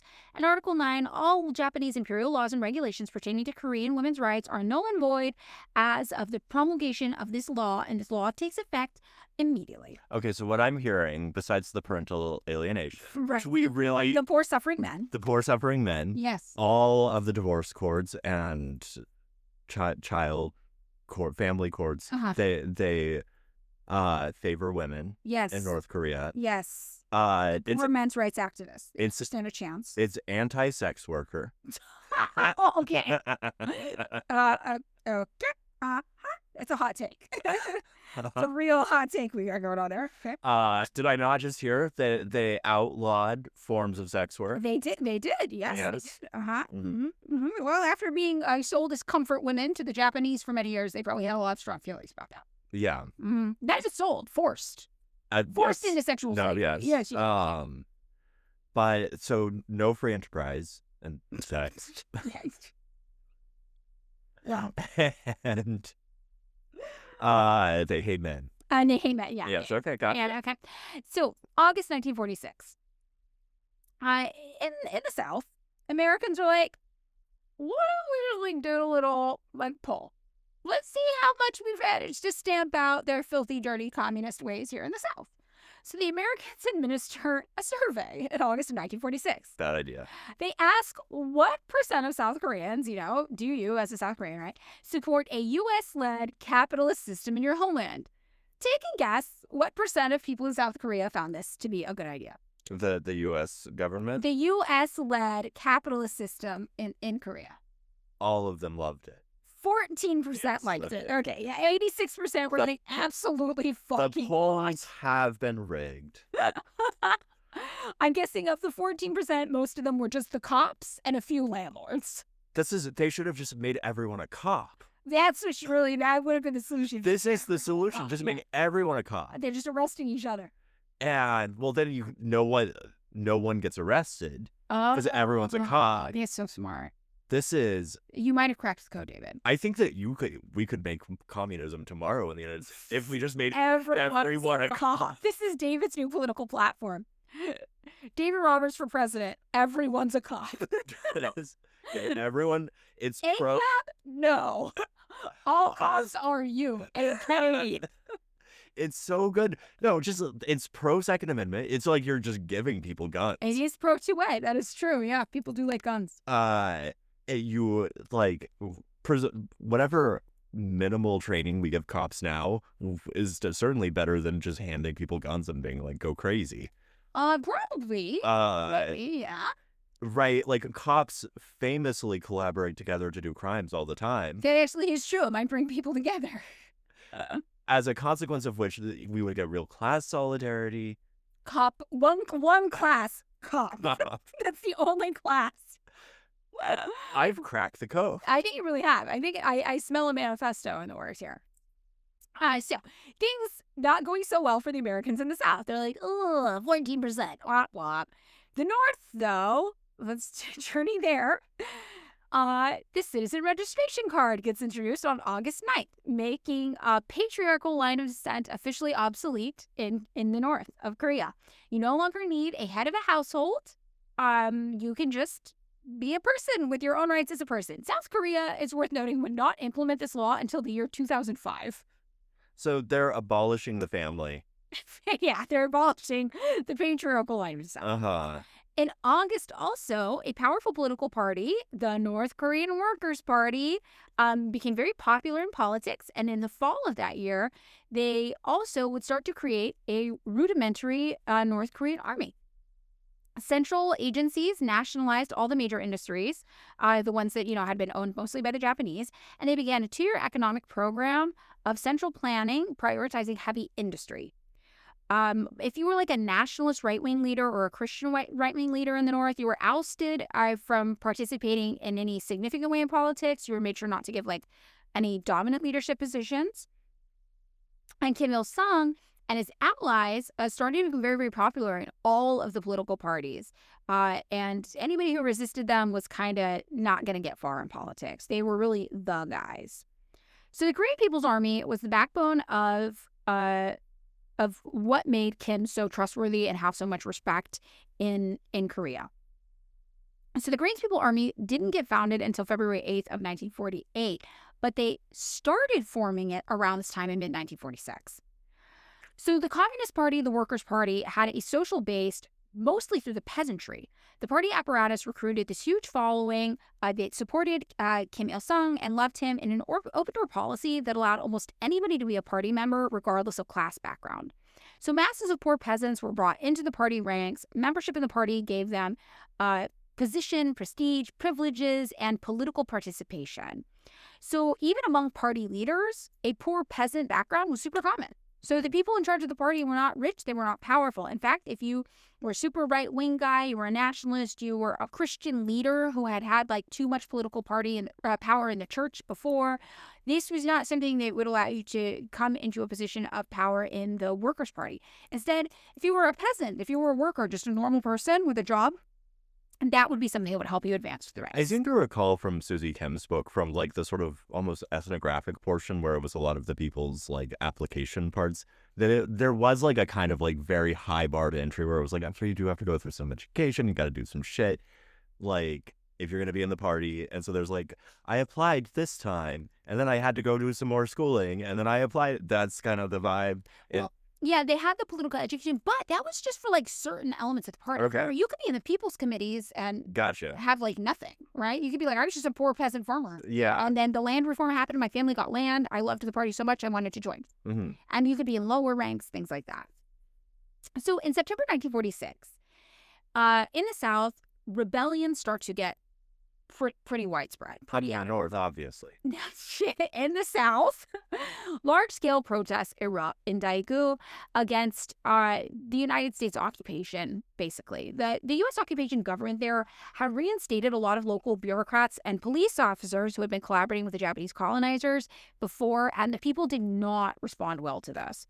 So September 14th, South Korean Railroad Workers Association presented a list of demands to the Department of Transportation of the military government there, the U.S. military government, for the restoration of a rice ration, a monthly salary, daily lunch, and better jobs. Now, they didn't get this, so 14 days later, they went on strike, and General Hodge just declared striking illegal. But this didn't really do much. Workers started walking off the job in Seoul as well, in other places around the South, and in total, 300,000 people in South Korea, went on strike. Mm-hmm. That's a lot of people. So while this is going on in the North, regulations on the implementation of the gender equality law are issued on September 14th. Article 8 of the regulation says all marriages must be registered by submitting a marriage certificate. And the gender equality law obviously called for free marriage, but marriages still had to be registered, and common law marriages wouldn't be recognized. You'd have to go get your marriage registered. Oh, so you're saying that the affairs of a private family have to be submitted to the state? Yes, they do. And this is my favorite part. The procedures to get a divorce were actually quite difficult to obtain and had to be court approved, and were easier to get if you were a woman than a man. The reason was because victims of liberal divorce policies were usually older women whose husbands had left them for younger, new women. And this had been popular in the 1920s in colonial Korea, and this had been really bad for women. So women were like, no, if you're a husband and you want to leave your wife to date a younger woman, this is going to make it really, really hard for you to get a divorce. So you're just shackling these silver foxes These sexy silver foxes, yes. To these old crows. Wizard crows. Yes. When young... I actually can't bring... You know what? I'm going to... You got to drop it. I can't keep that one up because, like, talking that way does make me feel gross. It's pretty nasty, yeah. I actually think this is a pretty interesting and cool thing to notice and pay attention to and try to form some sort of institutional correction for. So the following month, October 1946, a massive rebellion spreads over 4 provinces in South Korea. I thought you were going to say among silver foxes. Yeah, the men revolt. The middle-aged men in the north revolt. No. In South Korea, massive rebellion breaks out. On October 3rd, the police shoot and kill a railroad striker. On the 4th, his body is carried through the streets by the people on display. Police try to stop the procession. The people rise up and kill 54 police officers. Martial law gets declared. 8,000 people get arrested, each one of them from South Korea.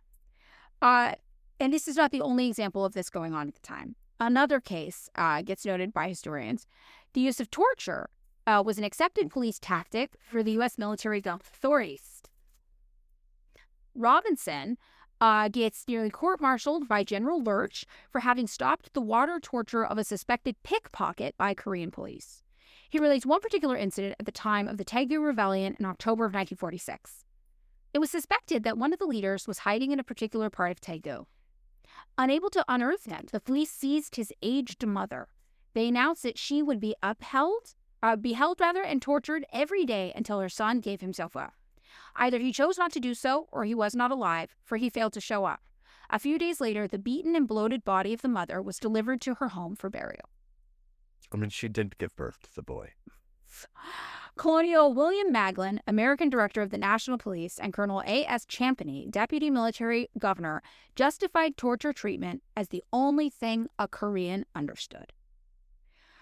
So, also in the South, Yo Eun-hyung, the leader of the Korean People's Republic in Seoul, was almost lynched for taking a meeting with Kim Il-sung.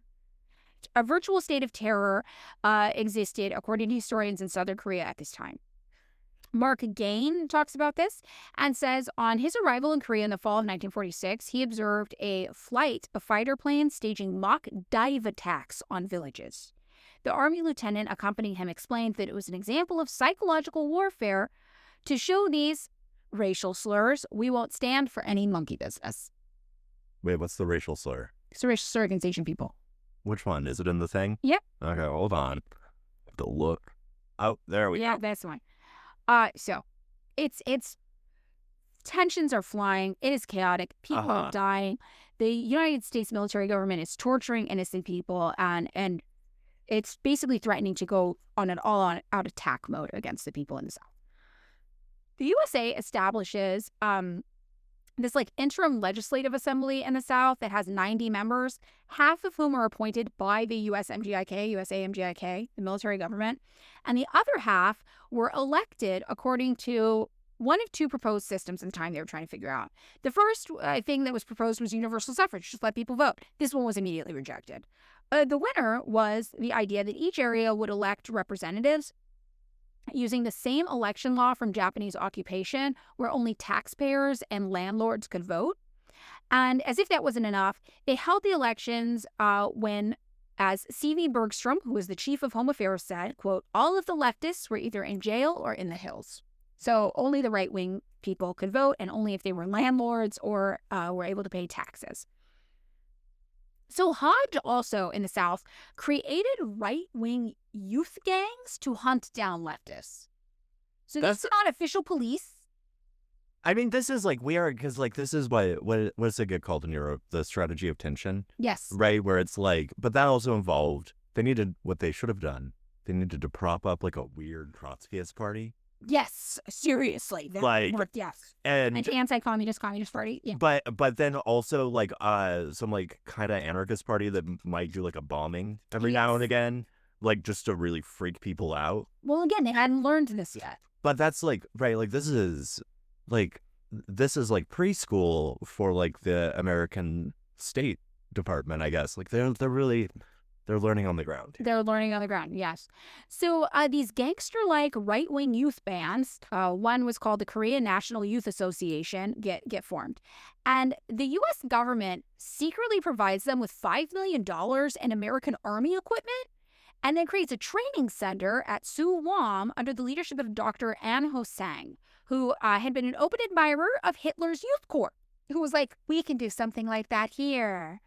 So the methods and the history of the Hitler Youth Corps were part of the curriculum at the training camps for these right-wing nationalist youth gangs in South Korea, funded and backed and constructed by the U.S. government. So Colonel Ernest Voss of the Internal Security Department of the military government was the group's advisor, and by July of 1947, 70,000 young people had received training in these insane right-wing. So, I'm sorry, up in the north, you're totally fine with everyone joining these wackadoo cars. Yeah. And in the south... peasants' unions and women's organizations. We don't know what they're up to. And in the south, if a bunch of youth get together... and join a Hitler Youth Party... and get $5 million in American military equipment to go terrorize their neighbors, suddenly that's a problem. Yes. Listen. Yeah. The Boy Scouts. Okay. The Brownies. Give them Hitler ideology and an AK-47. See what they can do. Not an AK-47, my God. Oh my God. That'll just went so my face. What the fuck? You're giving them a good old-fashioned American weapon. You're giving them communist guns? What did the Americans call a grenade launcher? Like an M16 at the time, I think would be a weapon. There you right? Go. There you go. Yeah. So it might have been the weird period where, like, I think there was like an M14 that was very unpopular. People didn't like. So had to go to the M16. This was like the Italian tanks. Mm-hmm. So November 1946 comes around.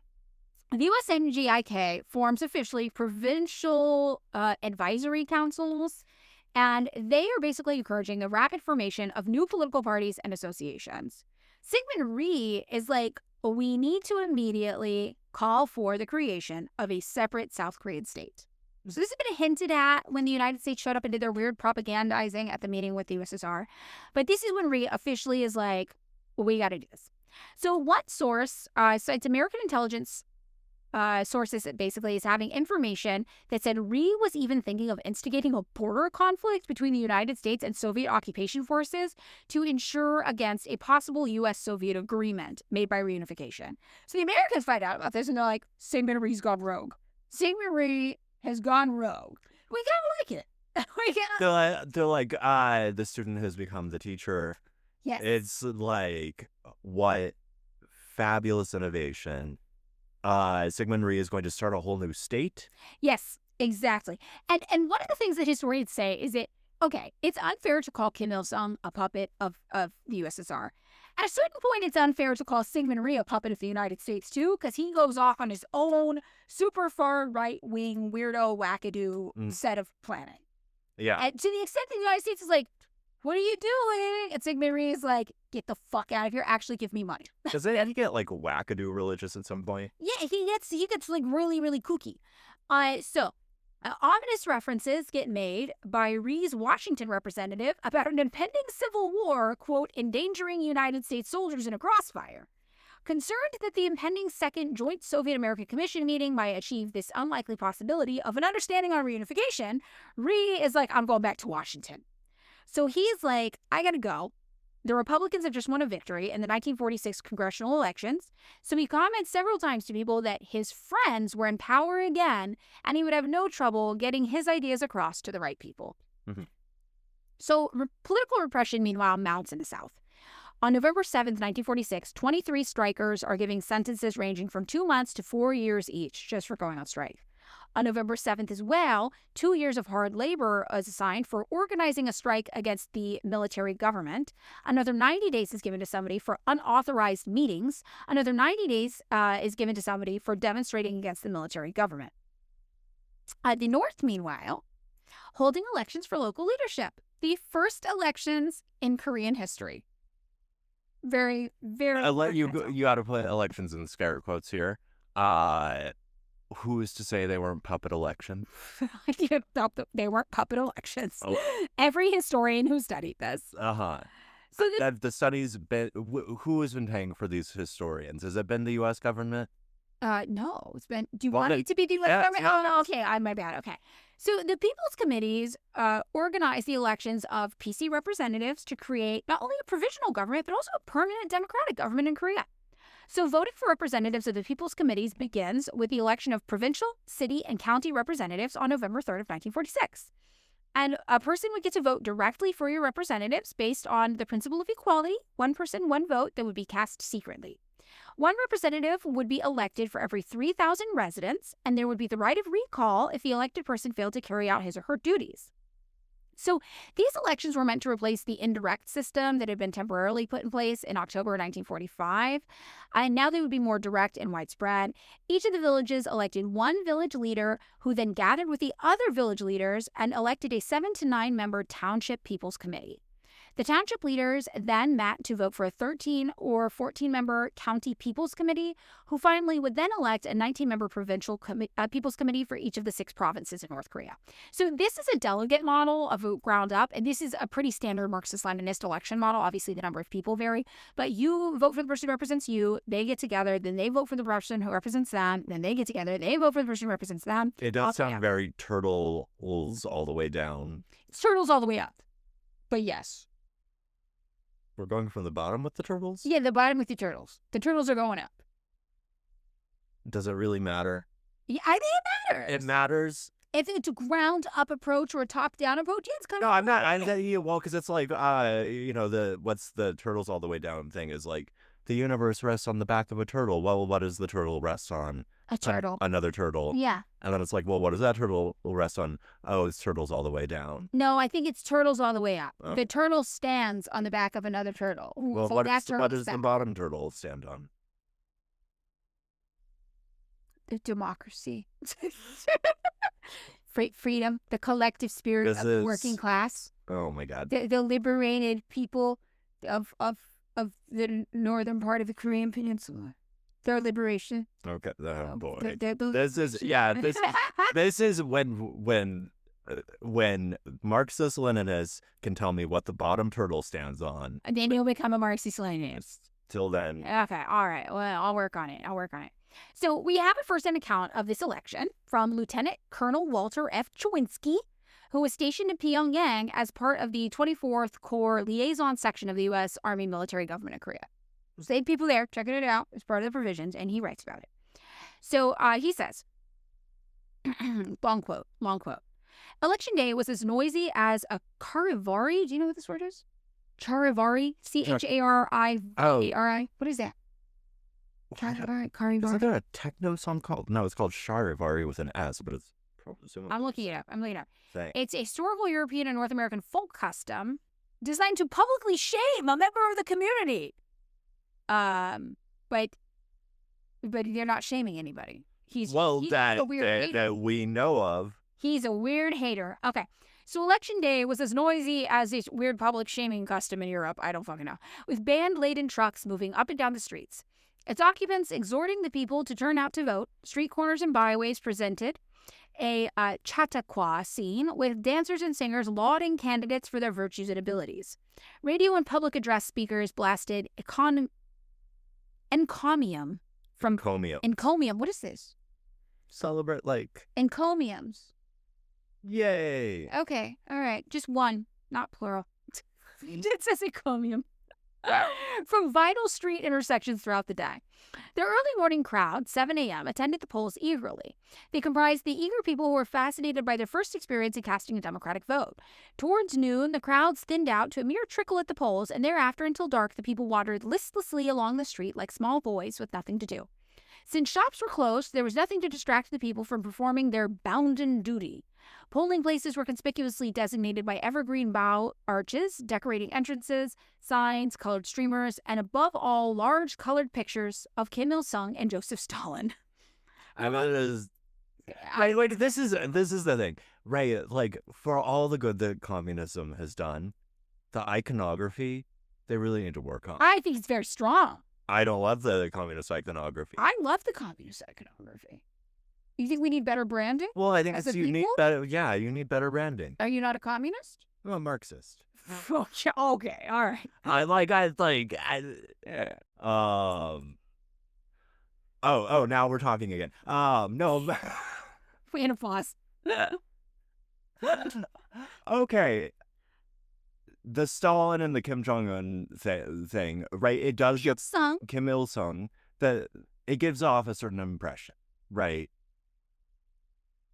What's the impression? The impression is like this is being presided over by Kim Il-sung and Joseph Stalin. It was. Kim Il-sung was the head of the provisional government. Yes. And all the Korean people were like really into Joseph Stalin.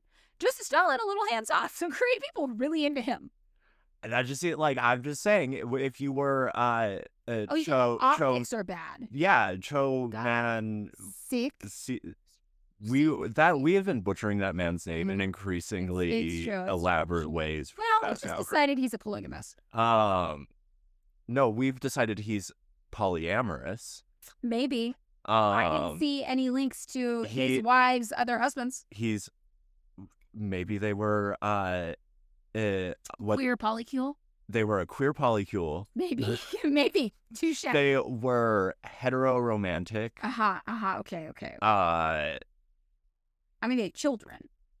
So another. What, you're saying same-sex couples can't have children? Yes. Do you not know about in vitro fertilization? I don't think they had that going on. Okay. All right. Well, I'm just saying. I think you think it's an optics issue. It's an optics issue. I think it's looks to other people. Is not just excited to have an election. It's not like the big international sort of like brouhaha. This is all being presided over by the evil sort of Bond villain version of the USSR. But they don't have that narrative yet. Oh, okay. So they're just like, we're excited to have an election. This is who's in charge of our provisional government and who is helping us. Yay, we love the USSR. So, they're naive. There's a naivety. And to this day, I would argue that North Korea is not particularly concerned with their public image in that way. No, I know, but I think And there is a little bit of a naivety to it. Maybe they should be. They have no StratCom. Maybe they should have a little StratCom, yeah. So, he goes on and says, photographs of the 41 chosen candidates are on exhibit at principal thoroughfare intersections.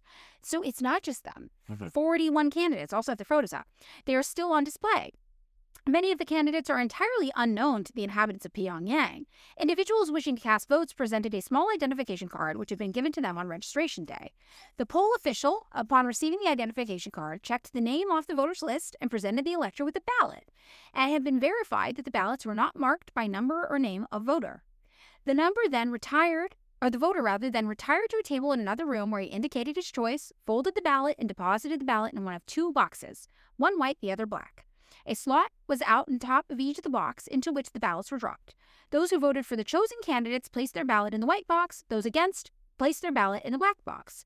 In order to guarantee secrecy and protect the voter, many polls placed low fences in front of the two boxes and cut an arm-sized hole in the fence midway between the two holes.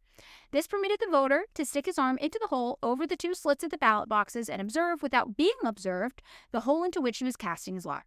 In the villages, no attempts were made to protect the voter. A worker or official stood at the white and black box to protect them from pilfering and observed each voter casting his ballot. A reliable source reports that all inhabitants of villages were required to vote, and those who did not make a volunteer appearance by noon were visited by the local constabulary. Constabulary. I did it. You got it right. I got it. It was just stressful. And escorted to the polls to cast their vote. The homes of the Presbyterian ministers were under observation 24 hours preceding the casting of votes and continued throughout the election day. Oh, so you're saying there was religious persecution? Definitely. The Catholic school was one of the polling places in Pyongyang. Election places are brightly decorated with Korean, red banner, North Korean colors, and bright lanterns and evergreens. So it really is just the ministers because they're powerful. I said that as a joke, but yes, people of political power previously, including religious leaders, were not allowed to participate. Oh, really? Yes. So they were watched and they were like, you're not allowed to have a say. You had a say under Japanese imperialism, and look how that did for us. We want to oppress you. Mm-hmm. So consciously, the people who had previously been in positions of power under the Japanese imperial government were oppressed, and that includes no free exercise of religion. That's what I'm hearing. Yeah. Groups of small girls travel from place to place to sing songs and dance folk dances. Trucks are traveling the streets carrying brass bands. An aircraft is a low-wing radical engine type, silver-colored, and bearing the taeduk, or national emblem of Korea, has been flying low all morning, scattering a small handbills, one of which is attached. The prevailing westerly wind carries most of the bills on the Taedong River. The people are listlessly and aimlessly walking along the street like small boys who have nothing to do, right? All business houses are closed. Except a few of the braver ones. The voting places are all well guarded by the communist police. Soviet army troops are scarce. Russians are not at any of the booths. Methods to whip up an interest in the elections were reminiscent of the 1900s in the United States. Streetcars filled with brass bands blared the virtues of the 41 candidates, as did the radio and press. Trucks laden with noisy party members shouted their wares to the people from street corners and along their route of march. At night, specially decorated streetcars moved up and down the streets, each brilliantly lighted by 3 tiers of electric bulbs. So the process that they use is a confirmation or rejection process. That's the same as how we vote for judges here in the United States. So that's their process. So the people come together, they choose their candidates, and then everybody gets to decide if they confirm them or they reject them. So and then presumably, since it's like a confirmer, if they are rejected, they have to go redo everything. If they're rejected, they go find someone new. And also the people who are tasked with having chosen the candidate that are supposed to represent everybody, they kind of get usually removed from power because they're bad at understanding what the people want and they've wasted resources. Gotcha. So they get people in who are more like willing to please people. So we also have a report on this from Anna Louise Strong. So that guy was an American military man from the South who hates the communists, right? So we have this other report from Anna Louise Strong, who's an American journalist that reported on the country in 1947. And she actually debated with a woman from North Korea about this system. And she was like, I don't like this system compared to the USA, basically. So she's going to argue. So she explains this and she says, what's the use of voting, I argued, if there was only one candidate? Her vote could change nothing. Well, it would be a great shame for the candidate, she replied, if the people did not turn out in large numbers to vote for him. He would even fail election unless at least half of the people turned out. The woman went on to explain, we all knew the candidate. We liked him. We discussed him. The political parties held meetings in our mines and factories and found the people's choices. Then they got together and combined on the best one, and the people went out and chose him. I don't see what's wrong with this or why the Americans don't like it. I don't see what the Americans should have to say about it anyway. So their votes, just like our judge votes, sometimes the people did not approve the candidate. More than 55% of the voters of the West Village of Tongchon Township, Gangwon Province, cast their votes in the black box and rejected the candidate. And it wasn't the people who were punished, it was the United Front workers who chose him because they chose a bad candidate. And the DPRK did massive voter education and mobilization. They even trained communities on how to help sick or disabled people vote. And even illiterate people had their votes specially considered and were still able to cast a ballot. So this brings us to December 1946. And as far as we're going to get in this episode is through this because we're already... So we are going literally week by week. Every year, it's month by month, and every year so far has been its own episode.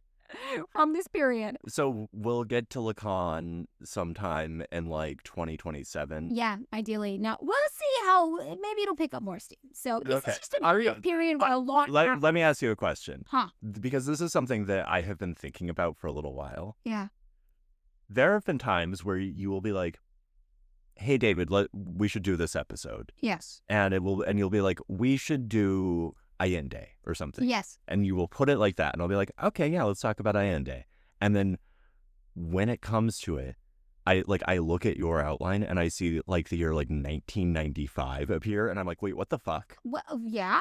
And then I see 1996. You want to know how far this is going? How far are we going? Well, here's what we're going to do. We're going to get through the Korean War. Mm-hmm. And then we are going to do like a brief after Korean War wrap up. That's going to be small and short. So that will be one episode or less. Maybe the end. Maybe like a Patreon. It could be a Patreon. Something like that. Mm-hmm. Just curious because I was like, how long are we going to go into this? No, I get it. And not because I'm not so fascinated. Not because I don't love the research you've done. What? But because if I hear... Because, like, eventually we will catch up in time and you will just be telling us the news from Pyongyang. I get it. I know. I understand. It's the Korean War episode, but all of this is necessary to get to the war. Of course, I'm not mad at that. I think that, as I've said many times, this is some of your best work. Okay. All right. So, December 1946. Our final month of 1946, final month of this episode. Schools get built in the North. This decision is made on December 18th, standardizing the public education system to mandate a year of kindergarten beginning at age 6, followed by 5 years of elementary education, 3 years of middle school or technical school, and 3 years of high school or specialty school.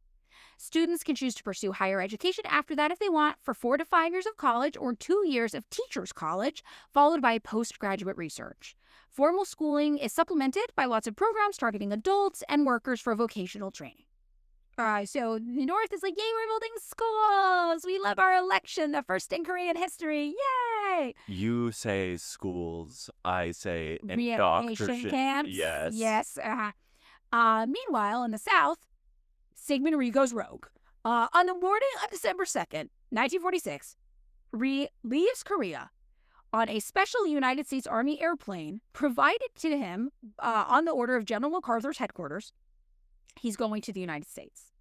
On the way there, he stops off in Tokyo for a private meeting with MacArthur in the enemy's territory, I might add, staying at the Imperial Hotel, which had been reserved for high-level Allied personnel. Wait, I'm sorry, Madeline. Japan hasn't been the enemy for almost a year. Yeah, a whole year has passed. In Washington, Rhee's advance work had been done by Louise Yin, who had set up a permanent lobbying office in the United States on behalf of Syngman Rhee's goals there. Remember, he was like, my friends got elected in the Republican Party, I'm going back. So Yin had left Korea on this mission a few months earlier, just magically financed somehow through the help of some random missionaries. Love to see that happen. Rhee then meets with his advisors and friends in Japan and then in the United States. Among them is John W. Staggers, a Washington attorney, and J. Jerome Williams, a PR guy, both of whom were linked to a company that was designed to help Korean trade opportunities. Other people involved were Robert T. Oliver from Syracuse University and Preston Goodfellow, who was the owner of the Brooklyn Eagle and a former political advisor to Hodge in Korea. And Goodfellow had kind of been the OSS-style supervisor of Syngman Rhee before this, who had kind of recommended him for the job, if you remember from last month's episode. And presumably people were like, hey, guys, this guy is, like, not working out. Like, you're bad at this. Only 14% of people in South Korea like us. It's a nightmare. Absolutely not. No. Goodfellow and Oliver had been mentioned by Syngman Rhee in a speech given in the spring of 1946 as people interested in the establishment of a Korean-American trading company, a company that would be designed to monopolize Korean foreign trade. Others, according to U.S. military reports, were key figures in McCormick and Hearst newspaper chains. So think about this. All of the information we start hearing right away about what's going on in Korea, Hearst newspaper. Well, all of the Americans are going to get the most propagandized pro-U.S. anti-Korean news possible because the Hearst newspaper chain is involved in this. The Hearsts, as a family, yes, were not involved in massive union busting. They did not own large tracts of land in Mexico and try to administer Mexico essentially as a colony. Right. Definitely not. They don't own a palace in California. One of the most beautiful spots you can possibly go in the continental United States. If you like pretty houses. And a giant fucking swimming pool. That pool is so cool. It's insane. I love that. Yeah, the fact that they don't let you jump in that. Really mean. They should let you at the end. Like they should be like, you are on the coast, you already have your swimwear. They should let you jump into the Hearst swimming pool. With the indoor-outdoor one with the blue tile? Yes, exactly. Yes, it's so beautiful. Yes, it's beautiful. They don't. So this is where the news is going to start coming in about what's going on in Korea and the start of Americans back home being extremely propagandized. I want to go back to that for 1 second because I have a question. What? Do you think Gavin Newsom is swum? Yes, I think Gavin Newsom's been to the swimming pool. I bet Gavin Newsom has done cocaine with supermodels in that swimming pool, if I had to guess. I hate him so much. And it is out of envy. Yes. It is purely out of envy. I know. That sounds so fun. I know. So Rhee's got these powerful friends in the American mass media, and he starts putting out statements attacking what he calls obscure elements in the State Department, who he says are blocking the fulfillment of the American pledge to bring independence to Korea. So he said that the State Department policy was against the goals of General MacArthur. And for good measure, he said General Hodge was soft on communism. That rocks. Yeah. That rocks so hard. Yeah. So he's Wait, so is he like, he's like pro MacArthur? He's pro MacArthur. He's like, MacArthur rocks, because MacArthur is legitimately insane. Yes. Right? Like, he loves him. Like, but like, and like, I'm sure we will stress this when we get to like the actual Korean War stuff. The man is legitimately insane. Yeah, he's an awful bad man. Yes, and Signori loves this guy. It's like General Hodge, the guy who showed up and started slaughtering a bunch of Koreans, soft on communism. Yeah. A loser, a wuss. Well, I mean, because he's not winning. He's not winning. So in mid-March, a press leak comes forward and claims that American-financed economic rehabilitation programs are being planned for South Korea to the tune of $600 million. 1946 million. Yes. So the AP comments that this was a sweeping victory for Dr. Rhee, who for the past few months has been urging changes along the lines outlined. So this is the result of him going and propagandizing his mission in the United States with powerful businessmen and players in Washington. After 4 months in Washington, it was time for Rhee to return to Seoul, triumphant with this new plan. On his way back, he stops in Tokyo again for consultations with MacArthur, and from there, he flies on to Shanghai to meet with who? Chiang Kai-shek. Chiang Kai-shek. Yeah. This guy. He's friends with all the worst people. Can you imagine, like, at the beginning of his life, he leaves Korea for Yale? Princeton. He leaves Korea for Princeton. He meets Truman. He's like, that's the dumbest guy in history. And Truman is like, I think that's the dumbest guy in history. And they're like, friends. Yes. And then, like, at the end of his life, he has really done and seen it all. I just listened to or watched Rory Gilmore give her speech about what she wanted to do with the rest of her life, how she wanted to travel and make a difference. You think she wanted to be like Sigmund Rhee? I think Sigmund Rhee wanted to be like Rory Gilmore. Oh, I see. Yeah. Well, he finally returns home from Shanghai to Seoul on Chiang Kai-shek's private airplane. I mean, was Chiang Kai-shek's private airplane not just Air America? Probably. Fair point. Well, this is going on in the South. Meanwhile, in the North, Kim Il-sung gets one of these other guerrilla fighters, back in the day, Cho Young-son. It's appointed to the leader of the CDP. The CDP, North Korea. What does it officially stand for? Let's take a look. So this is... Well, I'm trying to figure out what this stood for. I don't have my notes anywhere. Nope. No. Nope. Nope. No, it is the California Department of Ecology. The Choson Democratic Party. Okay. That's what it stands for. So this is like a different political party, basically. And it is headed by Cho Young-son. So Cho gives one of his first major speeches on Christmas Day in 1946, and he says that members of the CDP have not been sufficiently active, they're not sending enough reports to the party center, they have petty bourgeois attitudes, and they are forming a faction. So he says, you need to get rid of these bad feudal influences, including your criticism for the Workers' Party. We need to come together. This is ridiculous. Businessmen and merchants in the party, he says, should be working to develop national wealth rather than your own wealth. Profiteering is going to be a major issue to our economy, and you should reflect on all of this, and you should really think about what you've been up to. So Kim Il-sung wanted basically the CDP, the Choson Democratic Party, to basically be the home for landlords and capitalists who didn't qualify for the Workers' Party. So the Workers' Party, you have to be a worker. The landlords and capitalists, they're not really workers, right? So he's like, go put your own party. I'm sorry, you are saying that the administering of rents does not constitute labor? Yeah, not labor. And he puts his wartime friend in charge of it. And Cho Young-gon is just like, yeah, you guys are weird little losers. You're more preoccupied with yourself than you are with the country. Get on board with our plan here. You've got to get out of this mindset that you are special. You are not special. Get a job. Get to work. Stop this. You're dividing our country. Now is not the time.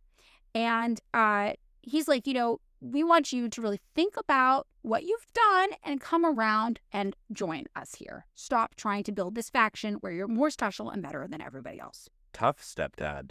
And this is really the when you think about Kim Il-sung and why people liked him, it's because he was able to bring people together for the future of Korea.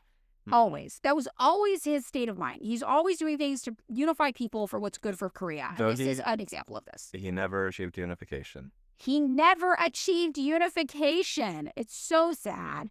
So that is where we are going to end today's episode. At the end of 1946, going into 1947, and things are about to get even wilder. And I will say, I think the one thing we've learned today, yes, is that we should make all people cops.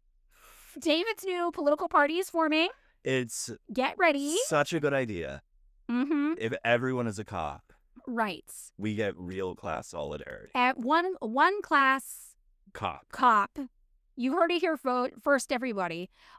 We don't have a weekly accompanying Patreon episode this week. However, if you have not subscribed to our Patreon yet, you can go check out the episode last week that gives you details about Kim Il-sung, who he is, where he came from, a little bit about his backstory. And next week, we will be picking up with what's going on in 1948. 1948? 1947. 47. 1947. Are we only doing 47 next week? I think we'll do 47 and 48 next week. We get 2 years. I think you get 2 years. Oh my God, not a lot happened in 47. Yeah, you should be very, very excited here. I am not making fun of you. Like, this has been fascinating. Okay. I feel mocked. Is not accurate mocking a form of affection? No.